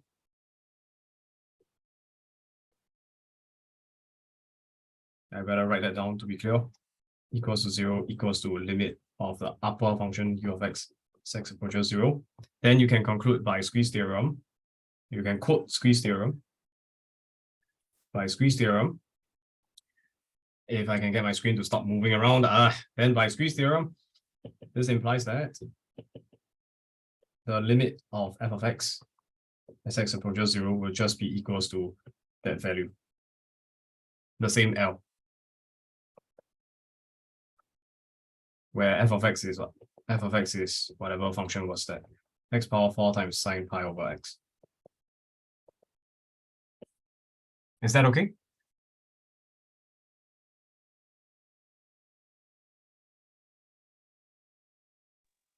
Yeah. And yeah, so the trick is to quote the theorem, but you need to find your upper and lower function first. And this phrasing is always the same. It's always the standard one. Then the L you have to recycle. It will be the same. Okay, so you can think of it like the fx is sandwiched in between the upper function and lower function. Right, it's sandwiched. This is like the top bun and the bottom bun, and then it's sandwiched in between. So this is why this theorem is also known as a sandwich theorem. You can go and Google this. Or squeeze theorem. It's squeezed from the top, squeezed from the bottom. And at the end of the day, it just goes towards 0. Is that okay? Mm-hmm. Yeah, good. Okay, actually, I didn't go through this with you, so that's why I asked you to skip this question. I asked you to do until 14, but I realized that question 14 also requires squeeze theorem. So let's see. So what you realize is that fx is a function that is, let's go to question 14 now. Fx is squeezed in between 7x and 3x squared plus 2. But what happens when you sub in x equal to 2 on the left-hand side? On the left-hand side of the inequality, 7x becomes 7 times 2, which is 14. On the right-hand side, 3x squared plus 2 becomes 3 times 2 squared plus 2, which is how much? 14. 2 squared, 4, 4, 3, 12, 12 plus 4. Wait, 16. I copy wrongly. This should be plus 2, not plus 4. Oh, 14. So both of them equals to 14, right? In other words, the limit, okay, these are continuous functions, so that means limit of 7x as x approaches 2 equals to 14, which is also equals to the limit of the upper function, 3x squared plus 2, the u of x as x approaches 2. And since this inequality is true, the lower limit is less than equal to the fx less than equals to upper limit, upper function for all x, which are real. By squeeze theorem, what do you conclude? The limit of f of x itself, the middle guy, as x approaches 2, is just equals to the same value 14. Okay? Okay. Okay. This one, question 13 does not exist. And question 12. I think it's easier to explain question 12 first. So for question 12, right, limit as x approaches 5 of 10 plus mod x minus 5. First thing is you can use limit law. There's a plus sign here. You can split it up. So limit of the 10 plus the limit of the modulus x minus 5. Split it first. Now this limit of 10 as x approaches 5. It's independent of x, right? There's no x involved. So 10 just remains as 10. As x gets closer and closer to 5, the 10 is not affected by it. It just ignores the x, so it stays as 10. Whereas this other guy is equal to 0. Why? Why is this equal to 0? Can you just substitute in x with 5? Cannot. Why? Because modulus x is a piecewise function, piece by piece. You remember the if-else condition? Yeah. Yeah, so how do you evaluate a limit when you have piecewise function? So first thing is limit, blah, blah, blah. Write down the function, modulus x minus 5. It's equals to a positive version x minus 5 or the negative bracket version of x minus 5. If the inside is positive, then it will give you the original. If the, how do I phrase this? Let me try again. Modulus x minus 5, it will be equals to 2 versions, the positive or the negative version. When is it equal to the positive version? It will be the positive version when the insides between the modulus sign is more than 0. And it will become the negative version if the insides is less than 0, which is what I've written over here. Okay, because that's just what the absolute function does. Positive, you keep it positive. Negative, you times a negative 1 to it. But what happens when it's equal to 0? It doesn't matter. It's either equal to 0 here or equal to 0 there. It will just stay the same. Okay? But of course, you can solve this. Solving, you get x more than equal to 5. Solving, you get x less than 5. Okay? Okay, good. So now, when you want to find the full limit x approach 5, you have to consider left-hand limit and right-hand limit. In other words, 5 minus and 5 plus. I saw you're working beforehand, you still remember this idea, which is good. But here, when you sub in 5 minus, what you need to understand is that 5 with a minus means, for example, x is 4.9. or x is 4.99, or x is 4.99999. Right? It's approaching 5 from the left. Can you see the pattern? Yeah.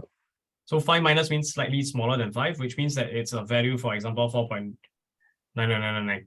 Then in this case, when it's x equal 4.999, which condition do you satisfy? The top or the bottom? The bottom. The bottom, right? X less than 5. 4.9999, something smaller than 5, must satisfy the bottom condition. Yes? Yeah. Good. So if you satisfy bottom condition, you ignore the top. Focus only on the bottom, which means that modulus x minus 5 is equal to negative bracket x minus 5. Which means you replace the modulus x minus 5 with negative bracket x minus 5. Is that okay so far? This step to this step? Yep. Clear? Good. So the x value is less than 5, you use the corresponding correct function, which is negative bracket of that function. Then after that, you just substitute it. Just substitute it. So what you see is that 5 minus is essentially something slightly smaller than 5. So you can imagine, pretend that it is, for example, 4.9999. Then you minus 5 bracket with a negative outside. Example. You can think of it like this, which means that you get negative bracket 4.9999 minus 5. Isn't it just negative 0.0001? Right? Yes, no, yes, no? Yeah. Yes, Which means that isn't this just slightly below 0? That's why I put down over here 0 with a minus at the top.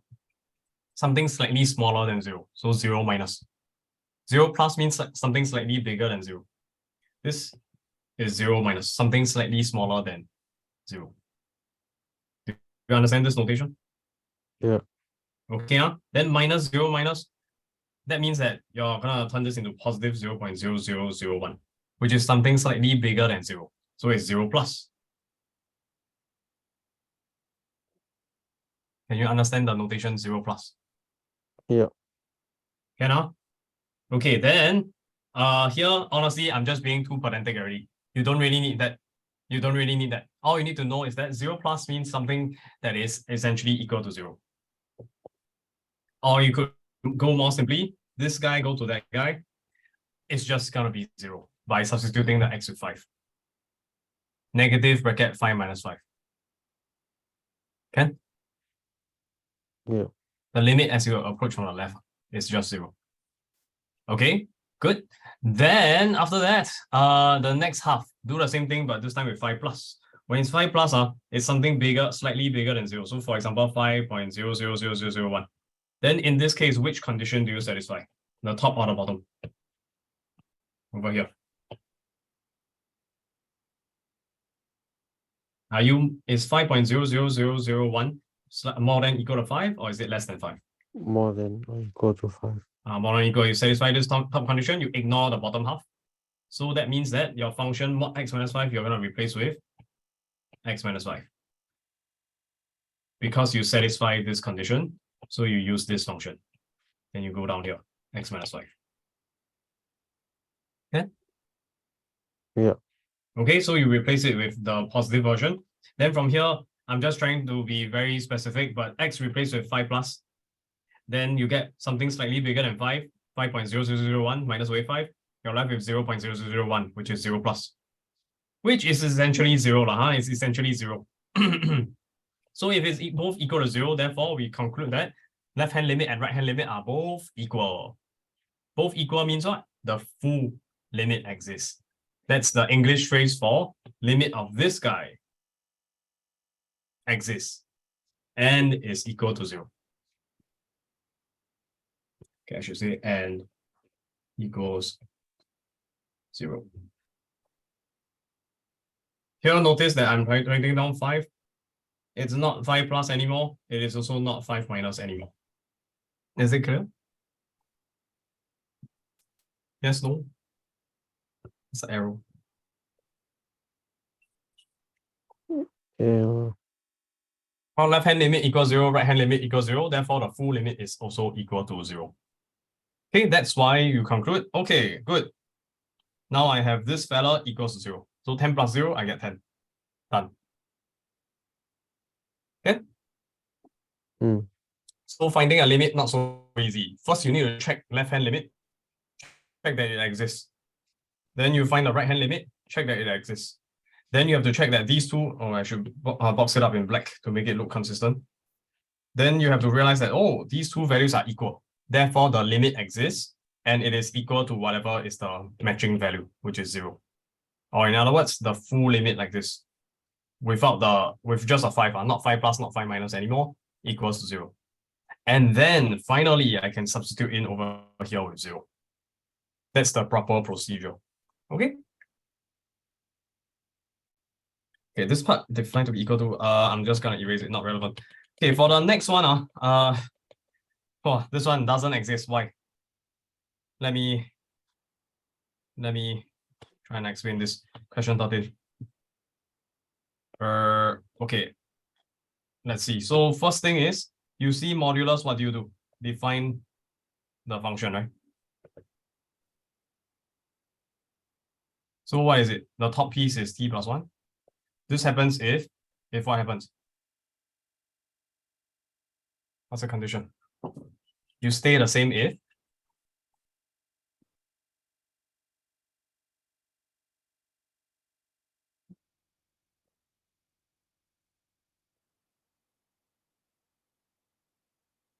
when do you get to stay the same?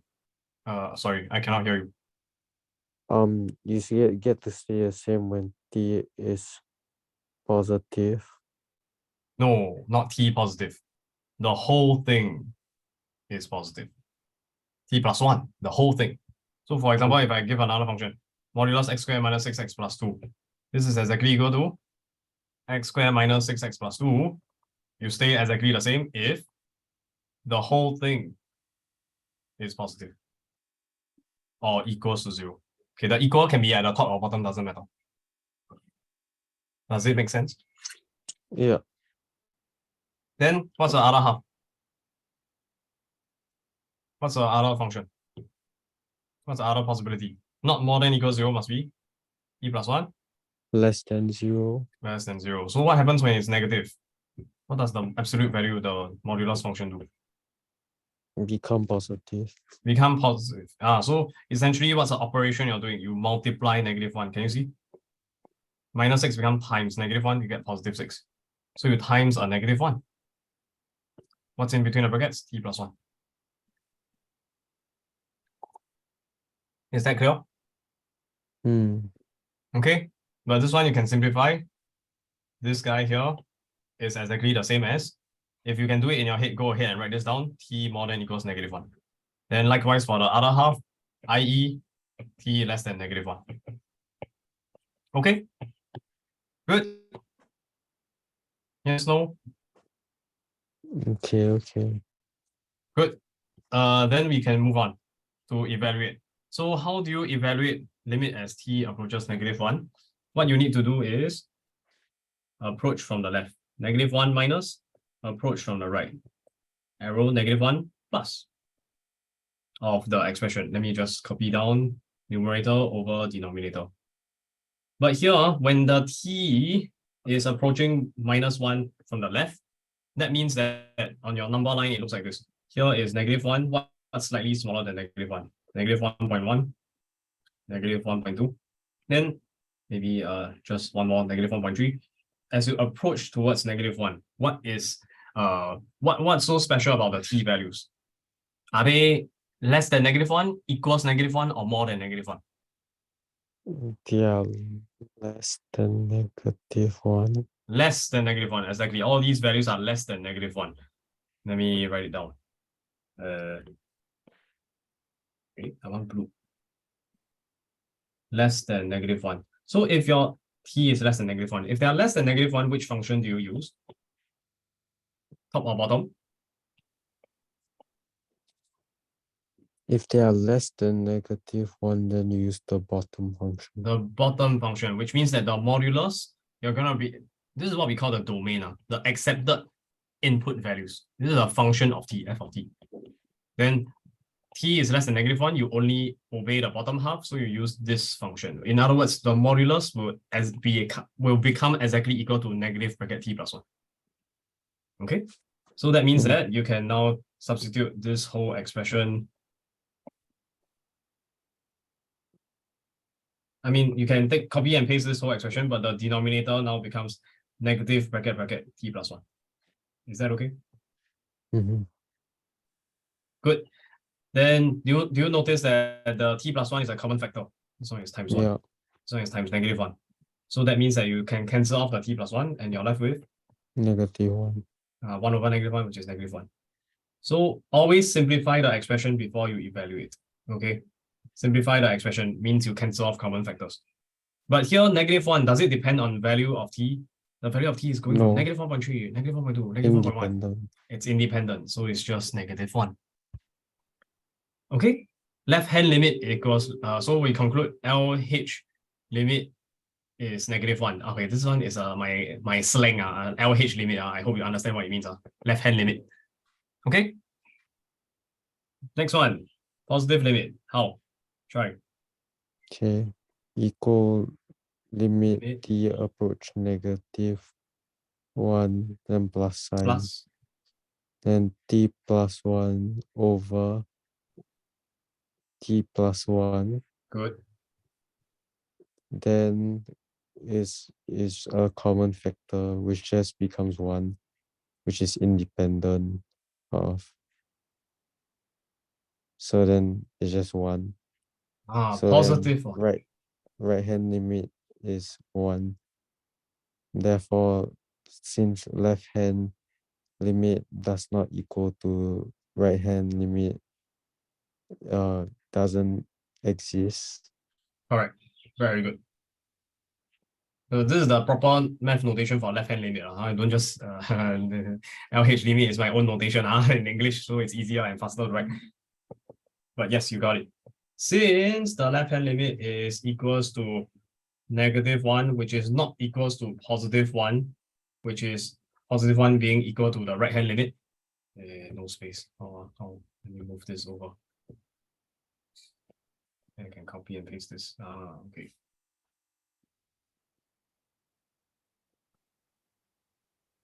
Let me conclude. Therefore, full limit, which is basically the entire thing without the plus, without the minus on the limit point. Erase the plus sign. Does not exist. Okay.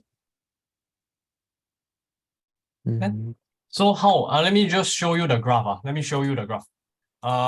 Graphical interpretation of why that function doesn't exist. Okay, so what was the function? It's I'm gonna change the t to x because that's more slope. I must use t.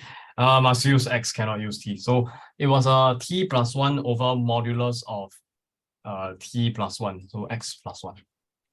Like this, right? So this is the function. Can you see the function? It looks like a staircase shape. Is it not? Wait, maybe I got it wrong. Yeah, okay, one step staircase. Can you see that? It jumps. Can you see the jump? Yeah. And whoop, suddenly jump. This is what we call a jump discontinuity. So the moment you draw the graph, actually it becomes super clear. When x approaches -1, let me draw in x equals -1 as asymptote first. You realize that from the left, it's approaching towards -1. From the right, it's approaching towards +1. -1 is the left-hand limit, which is not equals to +1. So straight away, you can tell the full limit doesn't exist. Is that okay? We call this a jump discontinuity. Jump discontinuity. Okay, I can't write here. I need to use my iPad. Is that okay? Yeah, okay, I'll just go to my iPad first before I continue writing. If not, it looks very bad.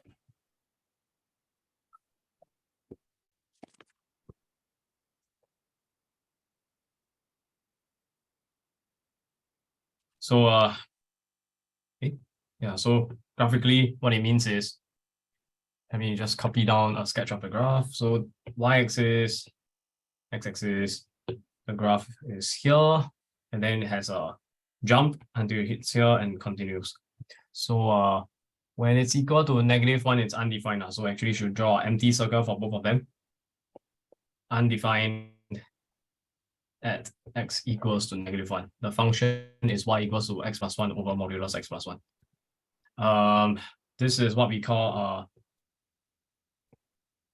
jump discontinuity. Discontinuous means you cannot draw the whole graph with a pencil, without lifting up the pencil. You see, you have to draw from here to here until you hit the circle. Then you have to lift up your pencil and then you continue drawing. Okay, so it's not continuous. And you have to jump here, so we call it a jump discontinuity. The other type of discontinuity you'll see is a point discontinuity, like in the example of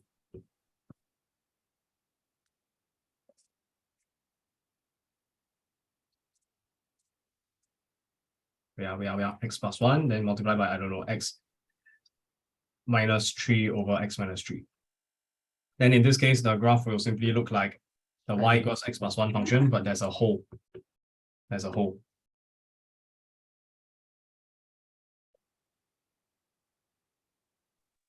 At x equal to 3. 3 comma, in this case, I believe it's cancel off these two. 3 plus 1 is 4. Okay, so it's 4 here. X plus 1 times x minus 3 over x minus 3. This is how the graph will look. This is what we call a point discontinuity.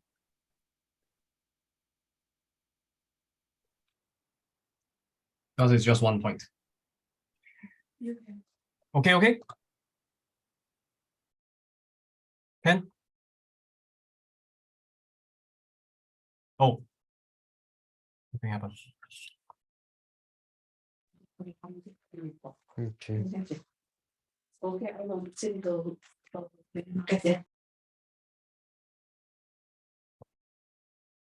Let me know when you're ready. Yeah. Okay, Ken. So yeah, jump discontinuity and point discontinuity. You just need to remember these two. Okay. Are there more? Yes, there's discontinuous when there's a vertical asymptote. That's also a discontinuity, but not the main one. Okay, good. So we have covered limits already. Okay, so now how we already covered all the homework, and let's go to new topic. So have you watched the video about the polar coordinates? Yeah. Yeah, so is it okay? Concept. So like okay. Why? What? Like okay, I think so, but I don't know. Yeah, should be quite okay. Basically, you just need to understand trigonometry. Okay, so for example, let's say we have a point here, which is, let me think. If I have 60 degrees, then this would be. Let me think a bit. 1, 2, square root 3. So this would be square root 3, 1. Let's say the x is square root 3 and then the y is 1. Okay. Can you see that there's a vector going on here? Yeah. It's sort of like a root 3, 1. Yeah, but the more important point is that from the positive x-axis, I forgot to label x, y, 0, it makes a positive angle here, theta. And it has a certain magnitude, right? You learned this before from vectors. Let's call this V1. Just call it V. Then magnitude of vector V just means what? Use Pythagoras theorem to find the length, right? So square root of root 3 square plus 1 square. This will give you what? Square root of 3 plus 1, which is square root of 4, which is 2. Okay. Then that's what they call the R, okay? The radius. Because it looks as if that there's a circle going on here. Sort of circle, if I can just draw the circle.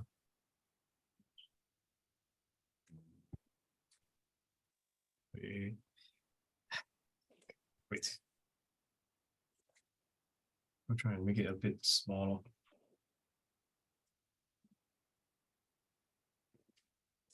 Okay, there's a sort of circle going on here, right? And it's a radius, like a clock. This is the needle of a clock. Then what is the theta in this case? So you need to realize that there is a hidden right angled triangle over here. So this is your R, and theta is just tangent inverse. Can you see? It's just tangent inverse of 1 over root 3. Why 1 over root 3? Because here the length is 1. Okay, it looks bad. Let me redraw the triangle. It looks nicer. R is 2. This length here is 1. That length there is root 3, 90 degrees. Is that okay? Yeah, then from here, I think you can tell straight away tangent theta is opposite over adjacent, so 1 over root 3. And to find theta, you just take tangent inverse. What is this? I believe it's what is it? 30 degrees, is it? Yes, it's 30 degrees, 5 over 6 radians. Okay. Is this okay? Yeah. Yeah, so you just need to understand that there will be 4 types of angles in the 4 quadrants, okay? So let me just, and this is exactly the same as trigo. Now it's exactly the same as trigo and the unit circle. Let me just shrink this. Oh my goodness. Wow, notability. Why are they doing this? They have made such a bad move.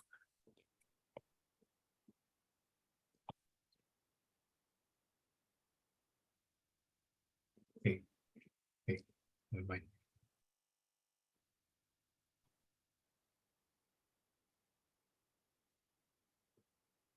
Okay, so let's consider a few cases. I don't know, just randomly. Let's say you start off with x coordinate 1, 2, for example. Then what's my theta? What's my r? R will just be square root of 1 square plus 2 square, which is square root of 5. Then theta will just be tangent inverse of b over a, 2 over 1, right? Whatever is the angle, don't care. You can type in a calculator later.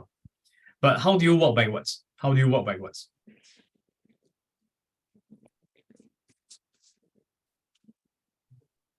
How do you work backwards? Let's say I start off with r equals to 5 and theta equals to whatever is the angle. Okay, maybe I should use the calculator. Tangent inverse of 2, I get around approximately 63.434 degrees. How do you work backwards?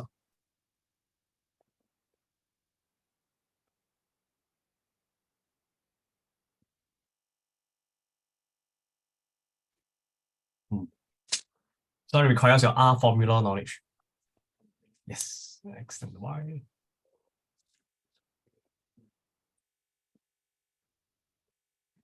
Great. So this is adjacent, this is opposite, this one is hypotenuse. Which ratio do you want to use? Sine theta equal to y over Hypotenuse. Good. and cosine theta equal to x over r. Remove the x over. You mean the R? Yeah, remove the r over. Yes. This and this. Then you sub in. You have r. Then you also have the theta and phi. And you just sub in, right? As simple as that. Okay, good. Yeah, so that means x equals to, in this case, r is square root 5 times the cosine of that angle. And y equals to r sine theta. But the theta is 63 point whatever angle. Okay, you'll recover back approximately 1 and 2. You fill in more decimals, then you get more accuracy. Okay. Interchange between. Okay, now this is quadrant 1. Quadrant 1. ASTC, remember? ASTC. Now we're gonna look at the second quadrant. Just do it case by case. Let's say we got this other guy. I don't know. Let me think of what's a good example. Let me think of it. If I want -1 and 1, easy. Then what will be the angle? here you must understand, you always start from positive x-axis, then you want to hit that line, right? Can you see this vector sort of representing this negative 1, 1? Then you want to rotate from the red color line towards that vector. You can go do two directions, either go anti-clockwise or you go clockwise. Always remember to pick the smaller angle. Which is smaller, anti-clockwise or clockwise? Anti. Anti-clockwise, right? This one. I think I went through this before in Trigo, is it? No, I think so. Okay, but if you don't remember, then remember it now. Turn the smaller angle. Okay, clockwise, anti-clockwise. In this case, smaller is anti-clockwise. And you must remember anti-clockwise, positive. Clockwise, negative. You know what's clockwise, right? I'll just draw a circle in case you forget. Counterclockwise or anti-clockwise is the other direction. Okay, so in this case, the angle is actually over here. That is your theta. That is your theta. But you always have your alpha. Remember from Trigo, alpha? Basic angle?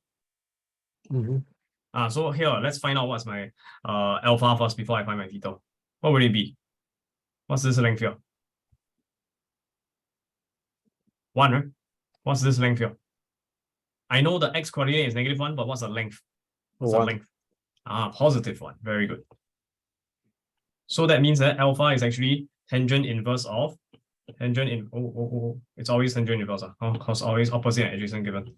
It's just tangent inverse of 1 over -1, but you take a modulus. Can you see that? Always take the positive value. So it's sort of like this is like an A, this is like a B, then you're taking tangent inverse of B over A with modulus. Okay, and then whatever this is, I believe it's 45 degrees, pi over 4. Okay. But what's your theta in this case? Is it just pi over 4? No.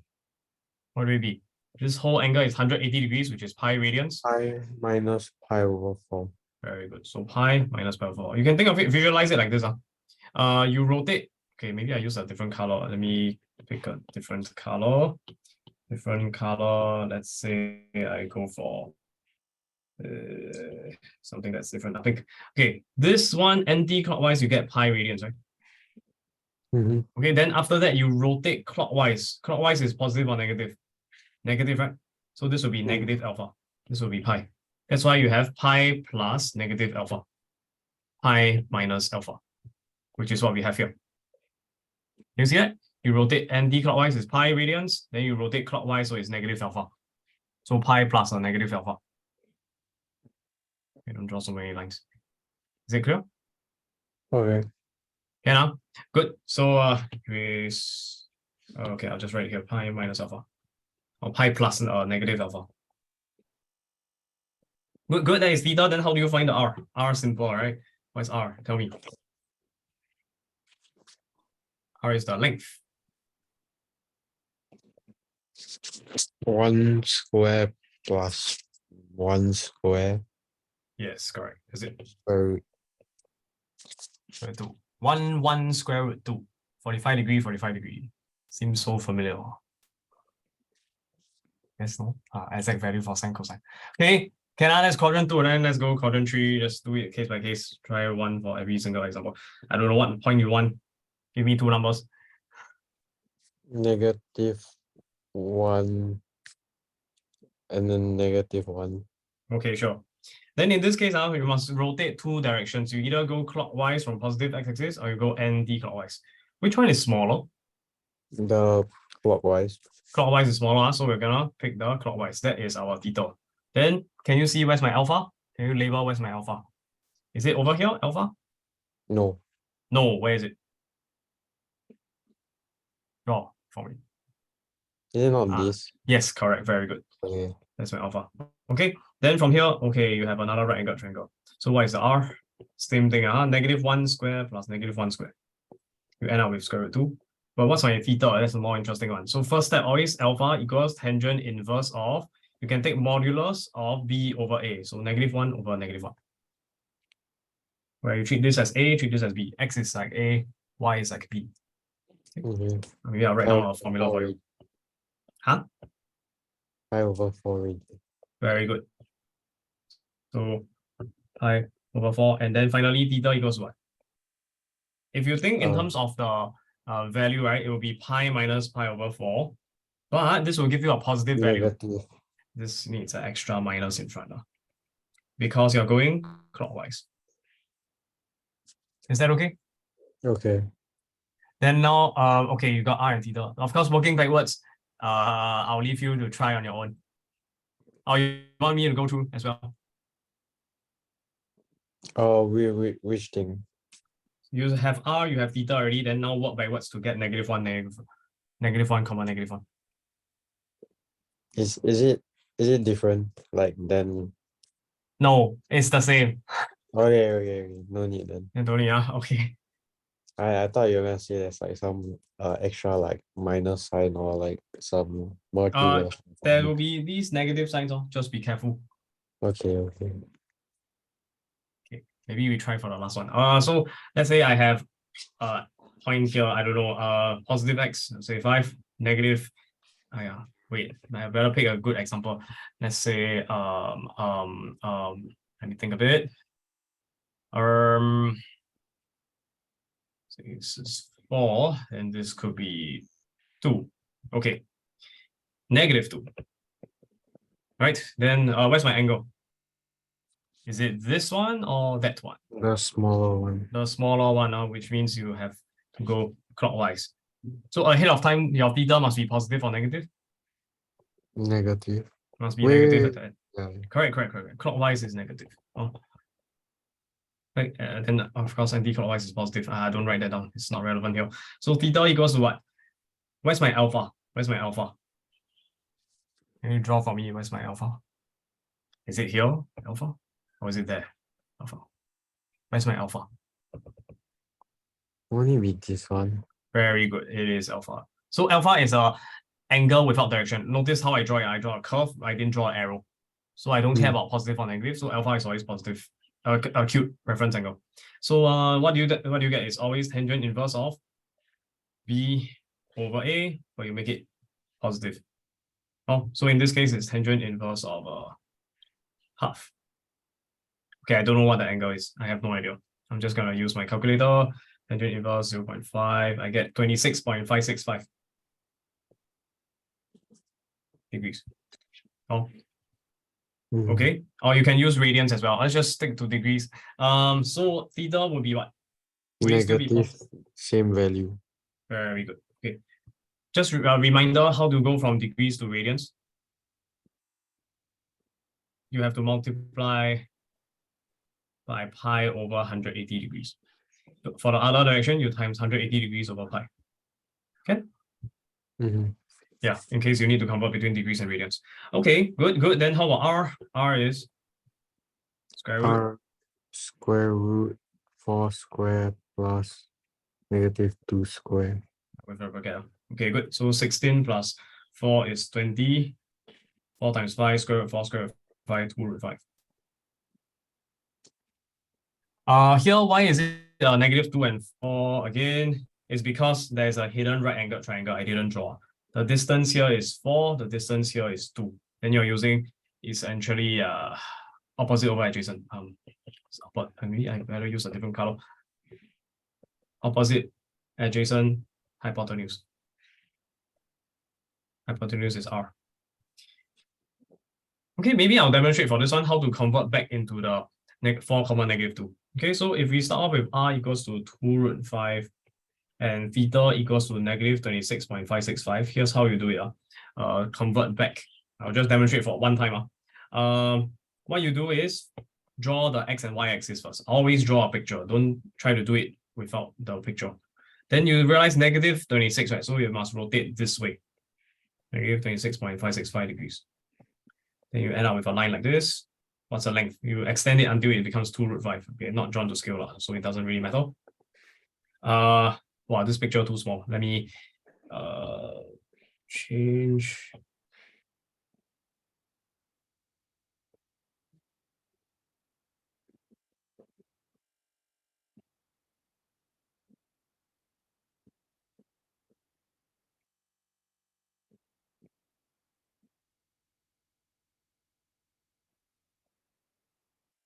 this direction, right? Then you have to construct your right angle triangle, okay? Like this. Then you need to realize ahead of time that this will be positive, comma, negative, right? Because you're in quadrant 4. 26 degrees won't extend beyond this guy. This will be negative 90 degrees or negative pi over 2. This will be, let's say, negative 100 degrees, more than 90, but less than 180. So it must be somewhere in quadrant 4. 1, 2, 3, 4. Oh, so positive, comma, negative ahead of time. Then what you do next is I will always go for the positive angle here. In this case, the alpha is just equals to positive 26.565 degrees. Then this adjacent length will be r cos of alpha. This vertical length will be r sine of alpha, not just the theta. Huh? So let's calculate that. What is that? R cos alpha will be square root 5 times the cosine of that angle alpha, which is the positive version, 26.565. Okay? And then you get some number. Let's just type in a calculator. Okay? I can change to screen, then you can see my calculator as well. If I can bring up my calculator first. Okay. Square root 5 multiplied by cos of 26.565 degrees. I get 2.00000. How many? 1, 2, 3, 4, 5, 6, 8. It's because of the inaccuracy in the decimals. Technically, you should have infinite number of decimals, then you get exactly equal to 2. But of course, this one, round off to 3SF, will still give you 2. Then how about r sine alpha? Do the same thing. You get square root 5, but this time it's a sine. So we're going to do that. Lazy, I'm just going to change this to sine now. Good. And I get 0.999998. Okay, good. Then how? This is both positive values. Then you try to do it yourself by introducing the plus sign and the minus sign on your own. And therefore, you conclude the coordinates must be positive for the x. Just round off to 3SF. 0.00, comma, and negative for the y. 3SF this becomes our -1. Okay, is that clear? So, okay, so for each quadrant where I solve back the thing, I need to look at like what's the picture, what's the sign correct? Of like, then I'll just auto put in myself. Yes, okay. That's the simplest way. Don't try to use the calculator and go and cosine of 130 degrees, cosine of a negative 30 degrees. You're gonna get confused. Okay. Always work with the alpha. Always work with the alpha. Just like what I told you when solving trigo. Always work with alpha, the positive acute angle. Less confusing. Okay, then put in the sign on your own.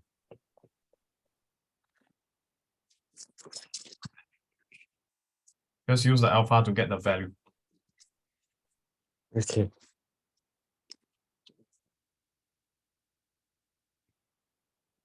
DIY, do it yourself for the sign, then get the value from alpha. That's the best way.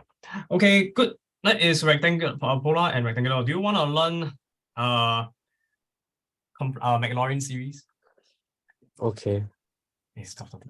What time do I? How much time do I have? I mean I don't have anything going on so. Okay, yeah, I go through Maclaurin series.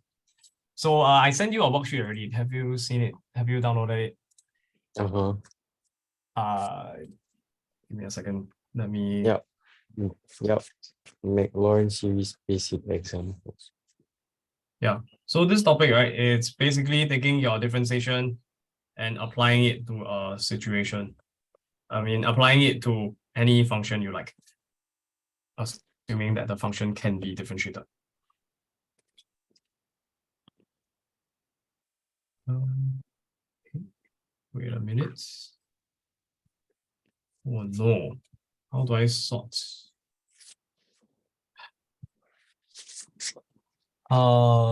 Shit. Okay, I think it's showing. Yeah, so finding the Maclaurin series of sin x up to and including the term in x power 3. Okay, so let's just do this question. What is a Maclaurin series? Maclaurin series is basically a special case of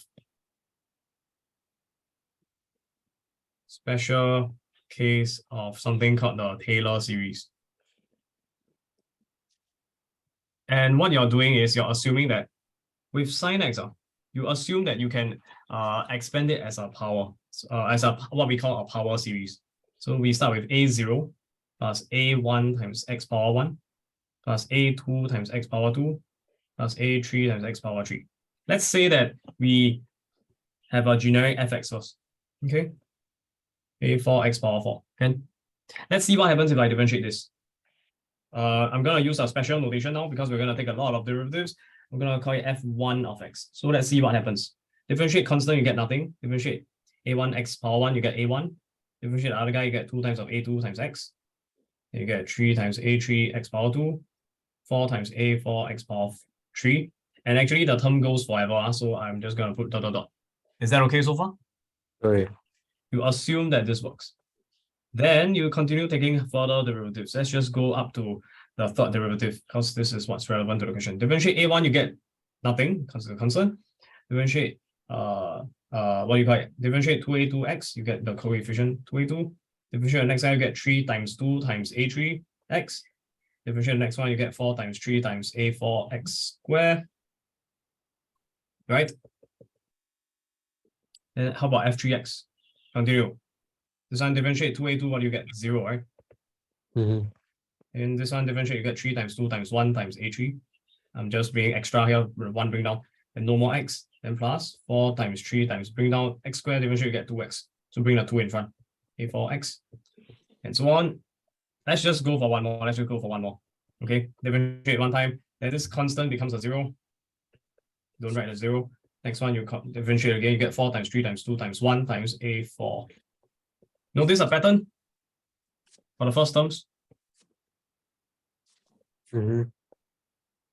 Let's make the pattern more obvious. 2 is the same as 2 times 1. a1 is the same as 1. And this one also 1. What's so special about this? A 1, a 1, a 2 times 1, a 3 times 2 times 1, and a 4 times 3 times 2 times 1. Isn't it just 0 factorial, 1 factorial, 2 factorial, 3 factorial, and 4 factorial? Okay. Yeah. Interesting, right? Okay, good. So that means that now I'm going to do a clever trick. I'm going to replace everything that I have with fx, right? I'm going to replace x with 0. Let's see what happens. I'm going to replace x with 0. Let's see what happens. So give me a second to erase this. Erase. I need to use a smaller eraser. Erase. Everything becomes a 0. I should use red color. Let's see what happens. What happens when you sub x with 0 on the first line? What happens to all these guys that have x power 1, x power 2, x power 3? 0. So it's gone. I'm just going to strike it off. Okay, pen. Strike it off. No more. How about this other line? The x also disappears. X also disappears, and disappears. This one you cannot see the x. Then that means that if I write it neatly, what I end up with is, after substituting with 0, I get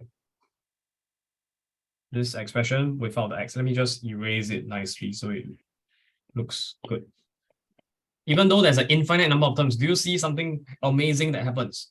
Even though there's an infinite number of terms, I managed to get rid of all of them by simply substituting x with 0. Can you see that? Wow. Amazing. All the x disappeared. Right or not? Good. This one you can follow because your differentiation you did a lot of practice already. That's why you can follow. So Maclaurin series is for A-level students because you must master your differentiation techniques. If not, you cannot follow this argument quickly. Okay, so now we can do something. Let's try and make A0 the subject. What do we get?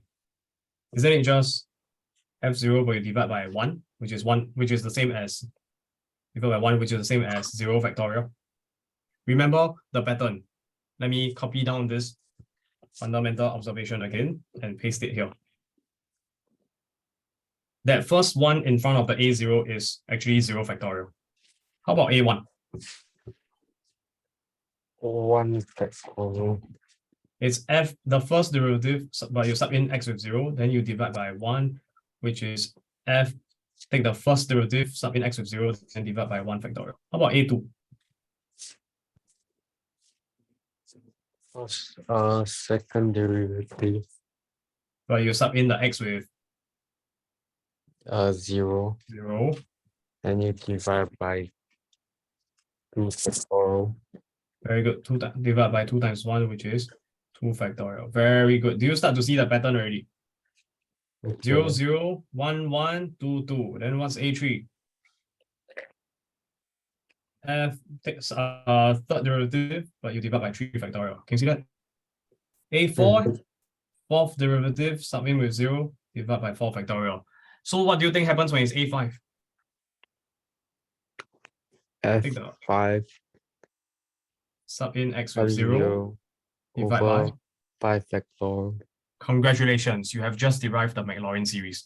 What we just found out is a nice little formula for the coefficients of A0, A1, A2 all the way. Then we can just sub it back in. Sub it back into the original function. Let's copy down the original function again.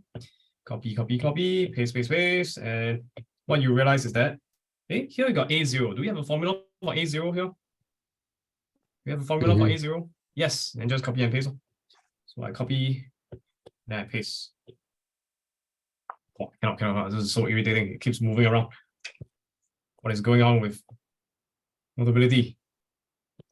Then plus A1. What's A1? Just copy and paste the function. I'm just gonna move it over. Wow, I can't move it without moving the screen. This is so bad. A times x power 1, Anyways, then plus A2, what's A2? We have a formula as well, right? I'm just gonna move it over from the bottom. Like this. And then I get what? I get the times x power 2 plus, of course, I'm just going to write this down. I think it's easier. Divide by 3 factorial times x power 3, and then take the fourth derivative, sub in x with 0, divide by 4 factorial times x power 4, so on and so forth. You get until all the powers. So in general, the nth term will be plus the nth derivative, sub in with 0, then divide by n factorial, then multiply by x power n, where n can be any power. How do you collect all of these together in a neat notation, a lazy notation? It is this fellow over here. It's called sigma notation. Then you sub in n equals, n equals to 0 all the way to infinity. This is what we call the Maclaurin series.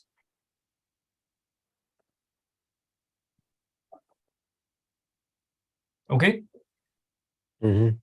So what we just found out is, if you can assume that a function fx can be written in this specific format known as a power series, we have a nice little formula over here involving the nth derivative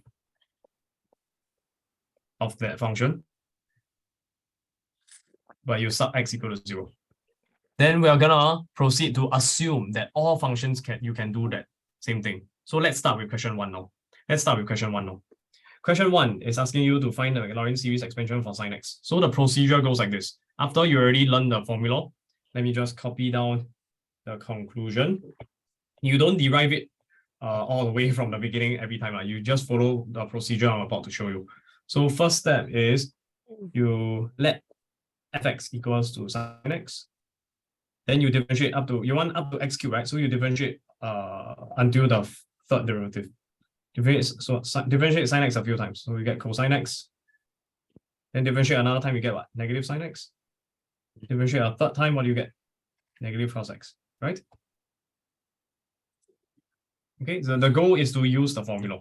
Then what you do next is you sub x equal to 0. What do you get? Can you tell me?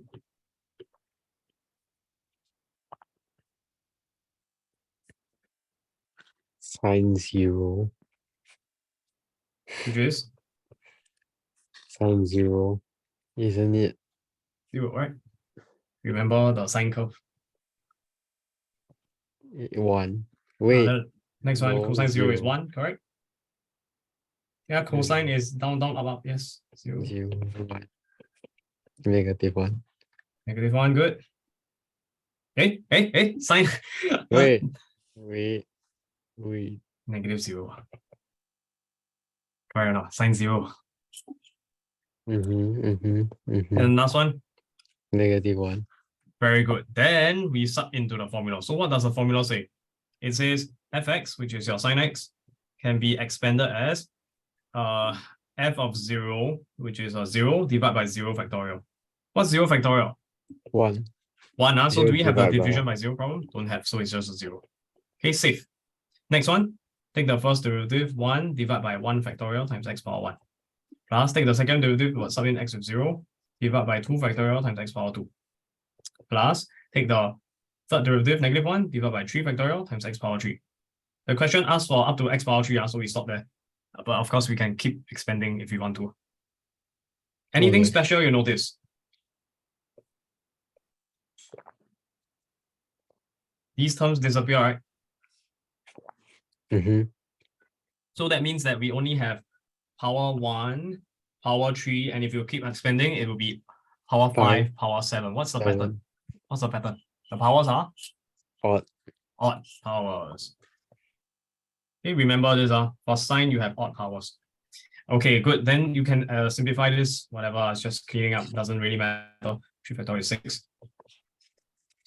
Okay, so you have just found a Maclaurin series expansion for the sine x function. Why is this useful? Why does this work? Let me show you. Let me show you. I'll take a screenshot and send you on Tele, and then I'm gonna draw on Desmos. I'll show you how it looks. Draw on Desmos. Okay, so let's start with y equal to sine x. So here's the sine curve. Can you see? Yeah. So let's start with y equal to x. Let's see what happens. So what happens is that y equal to x is what we call a linear approximation of the sine x function. So do you notice that when x is very, very small, the black color curve, which is y equal to x, and the sine curve, they look almost the same. They're almost exactly intersecting, right? But actually they are not. If you zoom in far enough, you see actually there is a gap. Actually, there is a small vertical gap here. There's a small gap here. It's just that the gap gets smaller and smaller as you move to smaller and smaller values of x. Can you see the gap is getting smaller? Yeah. So that means that even though they are not exactly equal, it's a very, very, very good approximation already. So sine x is approximately x. If you go into engineering, this is the most important rule you'll remember. Sine x equal to x approximately for small values of input x. But the moment you get x like x equal to 2 already, 2 radians, the graph is like totally off already. Okay, it's totally off from sine x. So Maclaurin series gives you a nice approximation of the sine x function. If you add on more terms, what we just realized is that there's a negative 1 over 6. If you look at the picture I sent you, there's a negative 1 over 6 x cubed. What do you notice about this? Before it was black, now it becomes the new curve. What happens?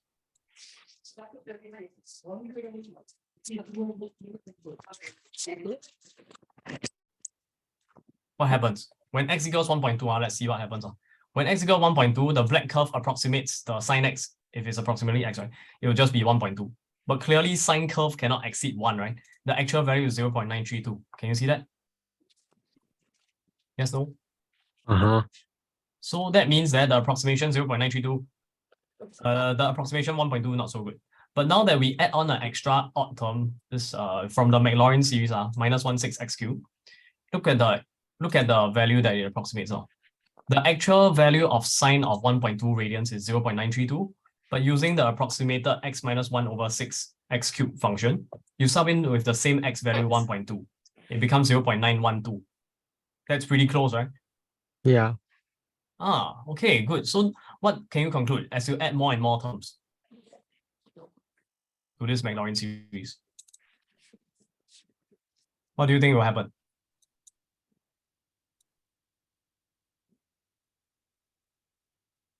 What do you think will happen? Let's see. I prepared this ahead of time. This is the x curve. Can you see? Okay. Maybe I hack this was x curve. But if I add another term, if you really go and expand, you'll get this. You'll get the green curve. What do you notice? What's the pattern? The green curve actually curves closer towards the original sine x curve, right? Yeah. If I add another term, what happens? The purple versus green. You notice something? Yeah. It's bending even closer towards the red curve, right? Okay, let's hide the green one. Now you add another term, what happens? What's the pattern? Tell me. Closer. Closer. Very good. Exactly. One word description. Orange, even closer. Then eventually, this is the generic function. Look, negative, can you see it's a bit complicated, but this is x to the power of 2n plus 1, which is an odd number. Remember, we just concluded there's x power 1, x power 3 is odd powers. That's why in general, it's x to the power of 2n plus 1, an odd number. Then you divide by the same power, factorial. And in front, you also, I didn't mention this pattern, the sign, SIGN sign is alternating, sorry, plus 1, minus 1. That's why you have negative 1 power n. For different values of n, this negative 1 will become positive 1, negative 1, positive 1, negative 1. When n is even, negative 1 square and negative 1 power 4, power 6, it will always be positive 1. For odd powers, it will become negative 1. You get that? Don't get it? I show you picture, then it will become convincing. I use dotted broken lines here and black color. So when a equal to 0, right, what it means is you have only the first term. So that's really just mimicking y equal to x. If I increase the a value to 1, what I get is this guy, which is actually just x minus x cubed over 3 factorial. This, when you substitute a with 1, is exactly the same as if you expand out the summation. I didn't teach you summation yet, but you can understand that they are exactly equal to x minus x cubed over 3 factorial. And if I just keep on increasing, let's see what happens. Oh, wow. It's bending closer and closer and closer towards the sin x function. Okay? So moral of the story is Maclaurin series approximates the sin x curve damn good. That's not. Okay, so the more and more terms you include, you'll get a better and better approximation of the sine curve. And that's exactly how a calculator calculates the value of sine something. They are using a Maclaurin series inside the calculator and they are computing the values. So for example, if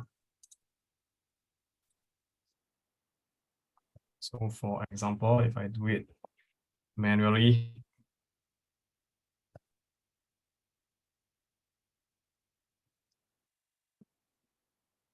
if I want an approximation to, let's say, sine of 0.001, you can type in the calculator. Let me show the screen. I can type in sine 0.01. You get 0.0001745, right? Now I can do the same thing, but I substitute x equals to 0.01 into my f function. Sorry, this one is actually should put approximation symbol because I only put in a few terms. If I don't put a plus or dot, then I put approximation symbol. If I put in, sorry, let me clarify this. If I put in approximation symbol and I only write down a few terms, then I do not put a plus or dot. The alternative is I put equal sign, I put a few terms, but I put a plus dot dot. Equal sign pair with a plus dot dot. Approximation sign, then plus dot dot, you don't have to write it anymore. Does that make sense?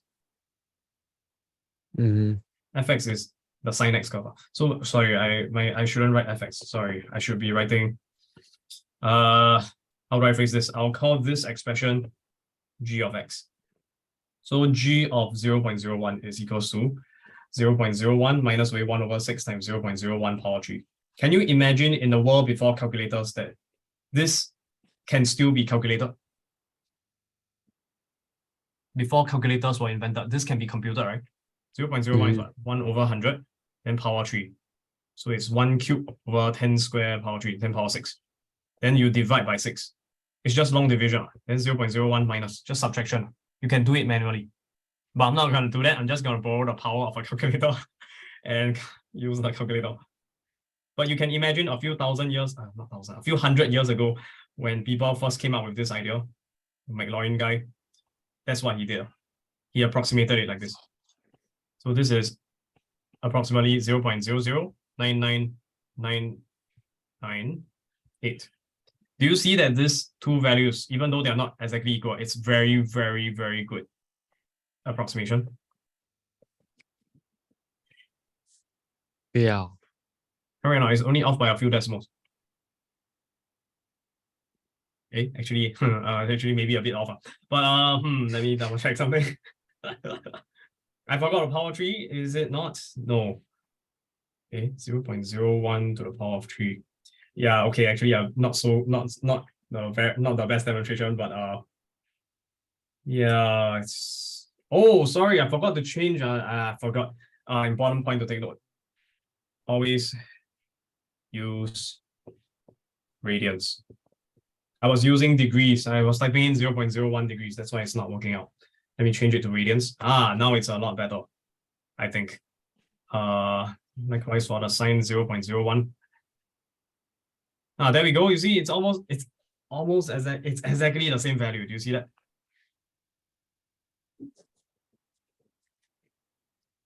It's exactly the same value. Wow, amazing, don't you think so? You have just discovered how a calculator works. A calculator actually uses a Maclaurin series to approximate the sign. Okay? Okay, not okay? Okay. Can good. So Maclaurin series. Then what else do I want to talk about? Using Maclaurin series, you can do it for any single function you like. Just follow the same procedure. Differentiate a few times. Sub in x equal to 0.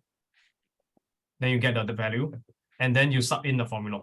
I already wrote down the formula for you below. You can go and use it later. Then homework for you will be to try question. Oh, right. I need to talk a little bit more. Try question 2, 3, 4, and I think actually, could you try all questions?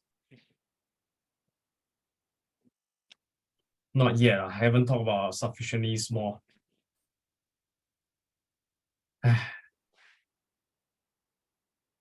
And standard series. Okay, let me talk about standard series first. Then you can skip question 8 and 9 for now, and 10 actually. Let's talk about this standard series. So I'll send you this MF26 later. I can go and download online. In MF26, they give you some standard series, which is this guy here. Okay, it's called the Maclaurin expansion. So if you actually work it out manually, e power x, you expand out the Maclaurin series for first few, it will follow this pattern. 1 plus x and x squared over 2 factorial, x cubed over 3 factorial, all the way to x power r over r factorial. Likewise for sine x, it will give you the odd powers if you just keep on expanding. And for cosine x, you can do the same thing. And for ln 1 plus x, you must do the same thing. But here, take note that for expansion of 1 plus x to the power of n format, you must always have a 1 plus in front, and it must always be a plus sign in between. And your x must be trapped in between -1 and +1. Remember how to expand out absolute value inequality. Okay, it's equivalent to x in between -1 and +1. And likewise for this ln 1 plus x, it has to be in between -1 to +1, but x cannot be -1. If x equals to -1 over here, there will be a very big problem, which is 1 plus -1 here, which will be ln 0, which is undefined. Okay? Okay. Yeah. Should I go through some examples? Nah, you're gonna try it on your own. Standard series should be quite okay. Just use the formula. But then take note that for ln 2 plus x, I give you a hint first. The formula list gives you 1 plus x, but this is 2 plus x. So what should you do? What you're supposed to do is you start with the given 2 plus x, force it into a 1 plus something. How do you do that? Factor out a 2 first. So you get 2 times 1 plus x over 2. Agree so far? Mm-hmm. Then when you have multiplication, it becomes ln 2 plus ln of 1 plus x over 2. Is that okay so far? Multiplication become addition. Ln 2, you just leave it alone. Then you focus on this fellow here. It becomes a 1 plus. 1 plus. But some variable at the right side. Look at the formula list. I show you again, MF26. It's also a 1 plus. No, not this one. It's also a 1 plus, but here it's an x. What we have instead is x over 2. So what you're supposed to do is to understand that there's invisible pairs of brackets around the x. Then you're supposed to replace the x with what? show you the question again. Replace the x with, what do you have here?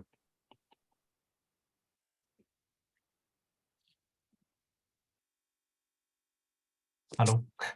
Yeah. Replace the x with what? Question mark. No. X over 2. Yes, correct. Yeah. Then everywhere that had a power, you must be careful when you expand. Okay. It's like binomial expansion again. It's just like binomial theorem again. Just more difficult. Replace that. So x squared becomes x over 2 bracket square, which becomes x squared over 2 square. So x cubed becomes x over 2 bracket power 3, which is x cubed over 2 cubed. Right? If you use the formula, like in this case, the x cubed, it will become x over 2 bracket power 3. Then all divide by 3. Okay, if you use the formula. And you have to simplify it on your own. Is that okay? Can? Okay. Okay. Yeah, then yeah, you'll try these questions. All the way up, question 1 to 7 as homework. And that will be all. Okay. Yes. Try it. You will need to know implicit differentiation, especially for this one. Okay, go ahead and recap. Yeah. That's all. Got any questions? No. But can let me know when you upload this video? Yes. I'll let you know. Okay. Cause I feel like I need to rewatch. Okay. Yeah. And Thanks. thank you. Thanks. Bye. Okay. Bye-bye. Bye.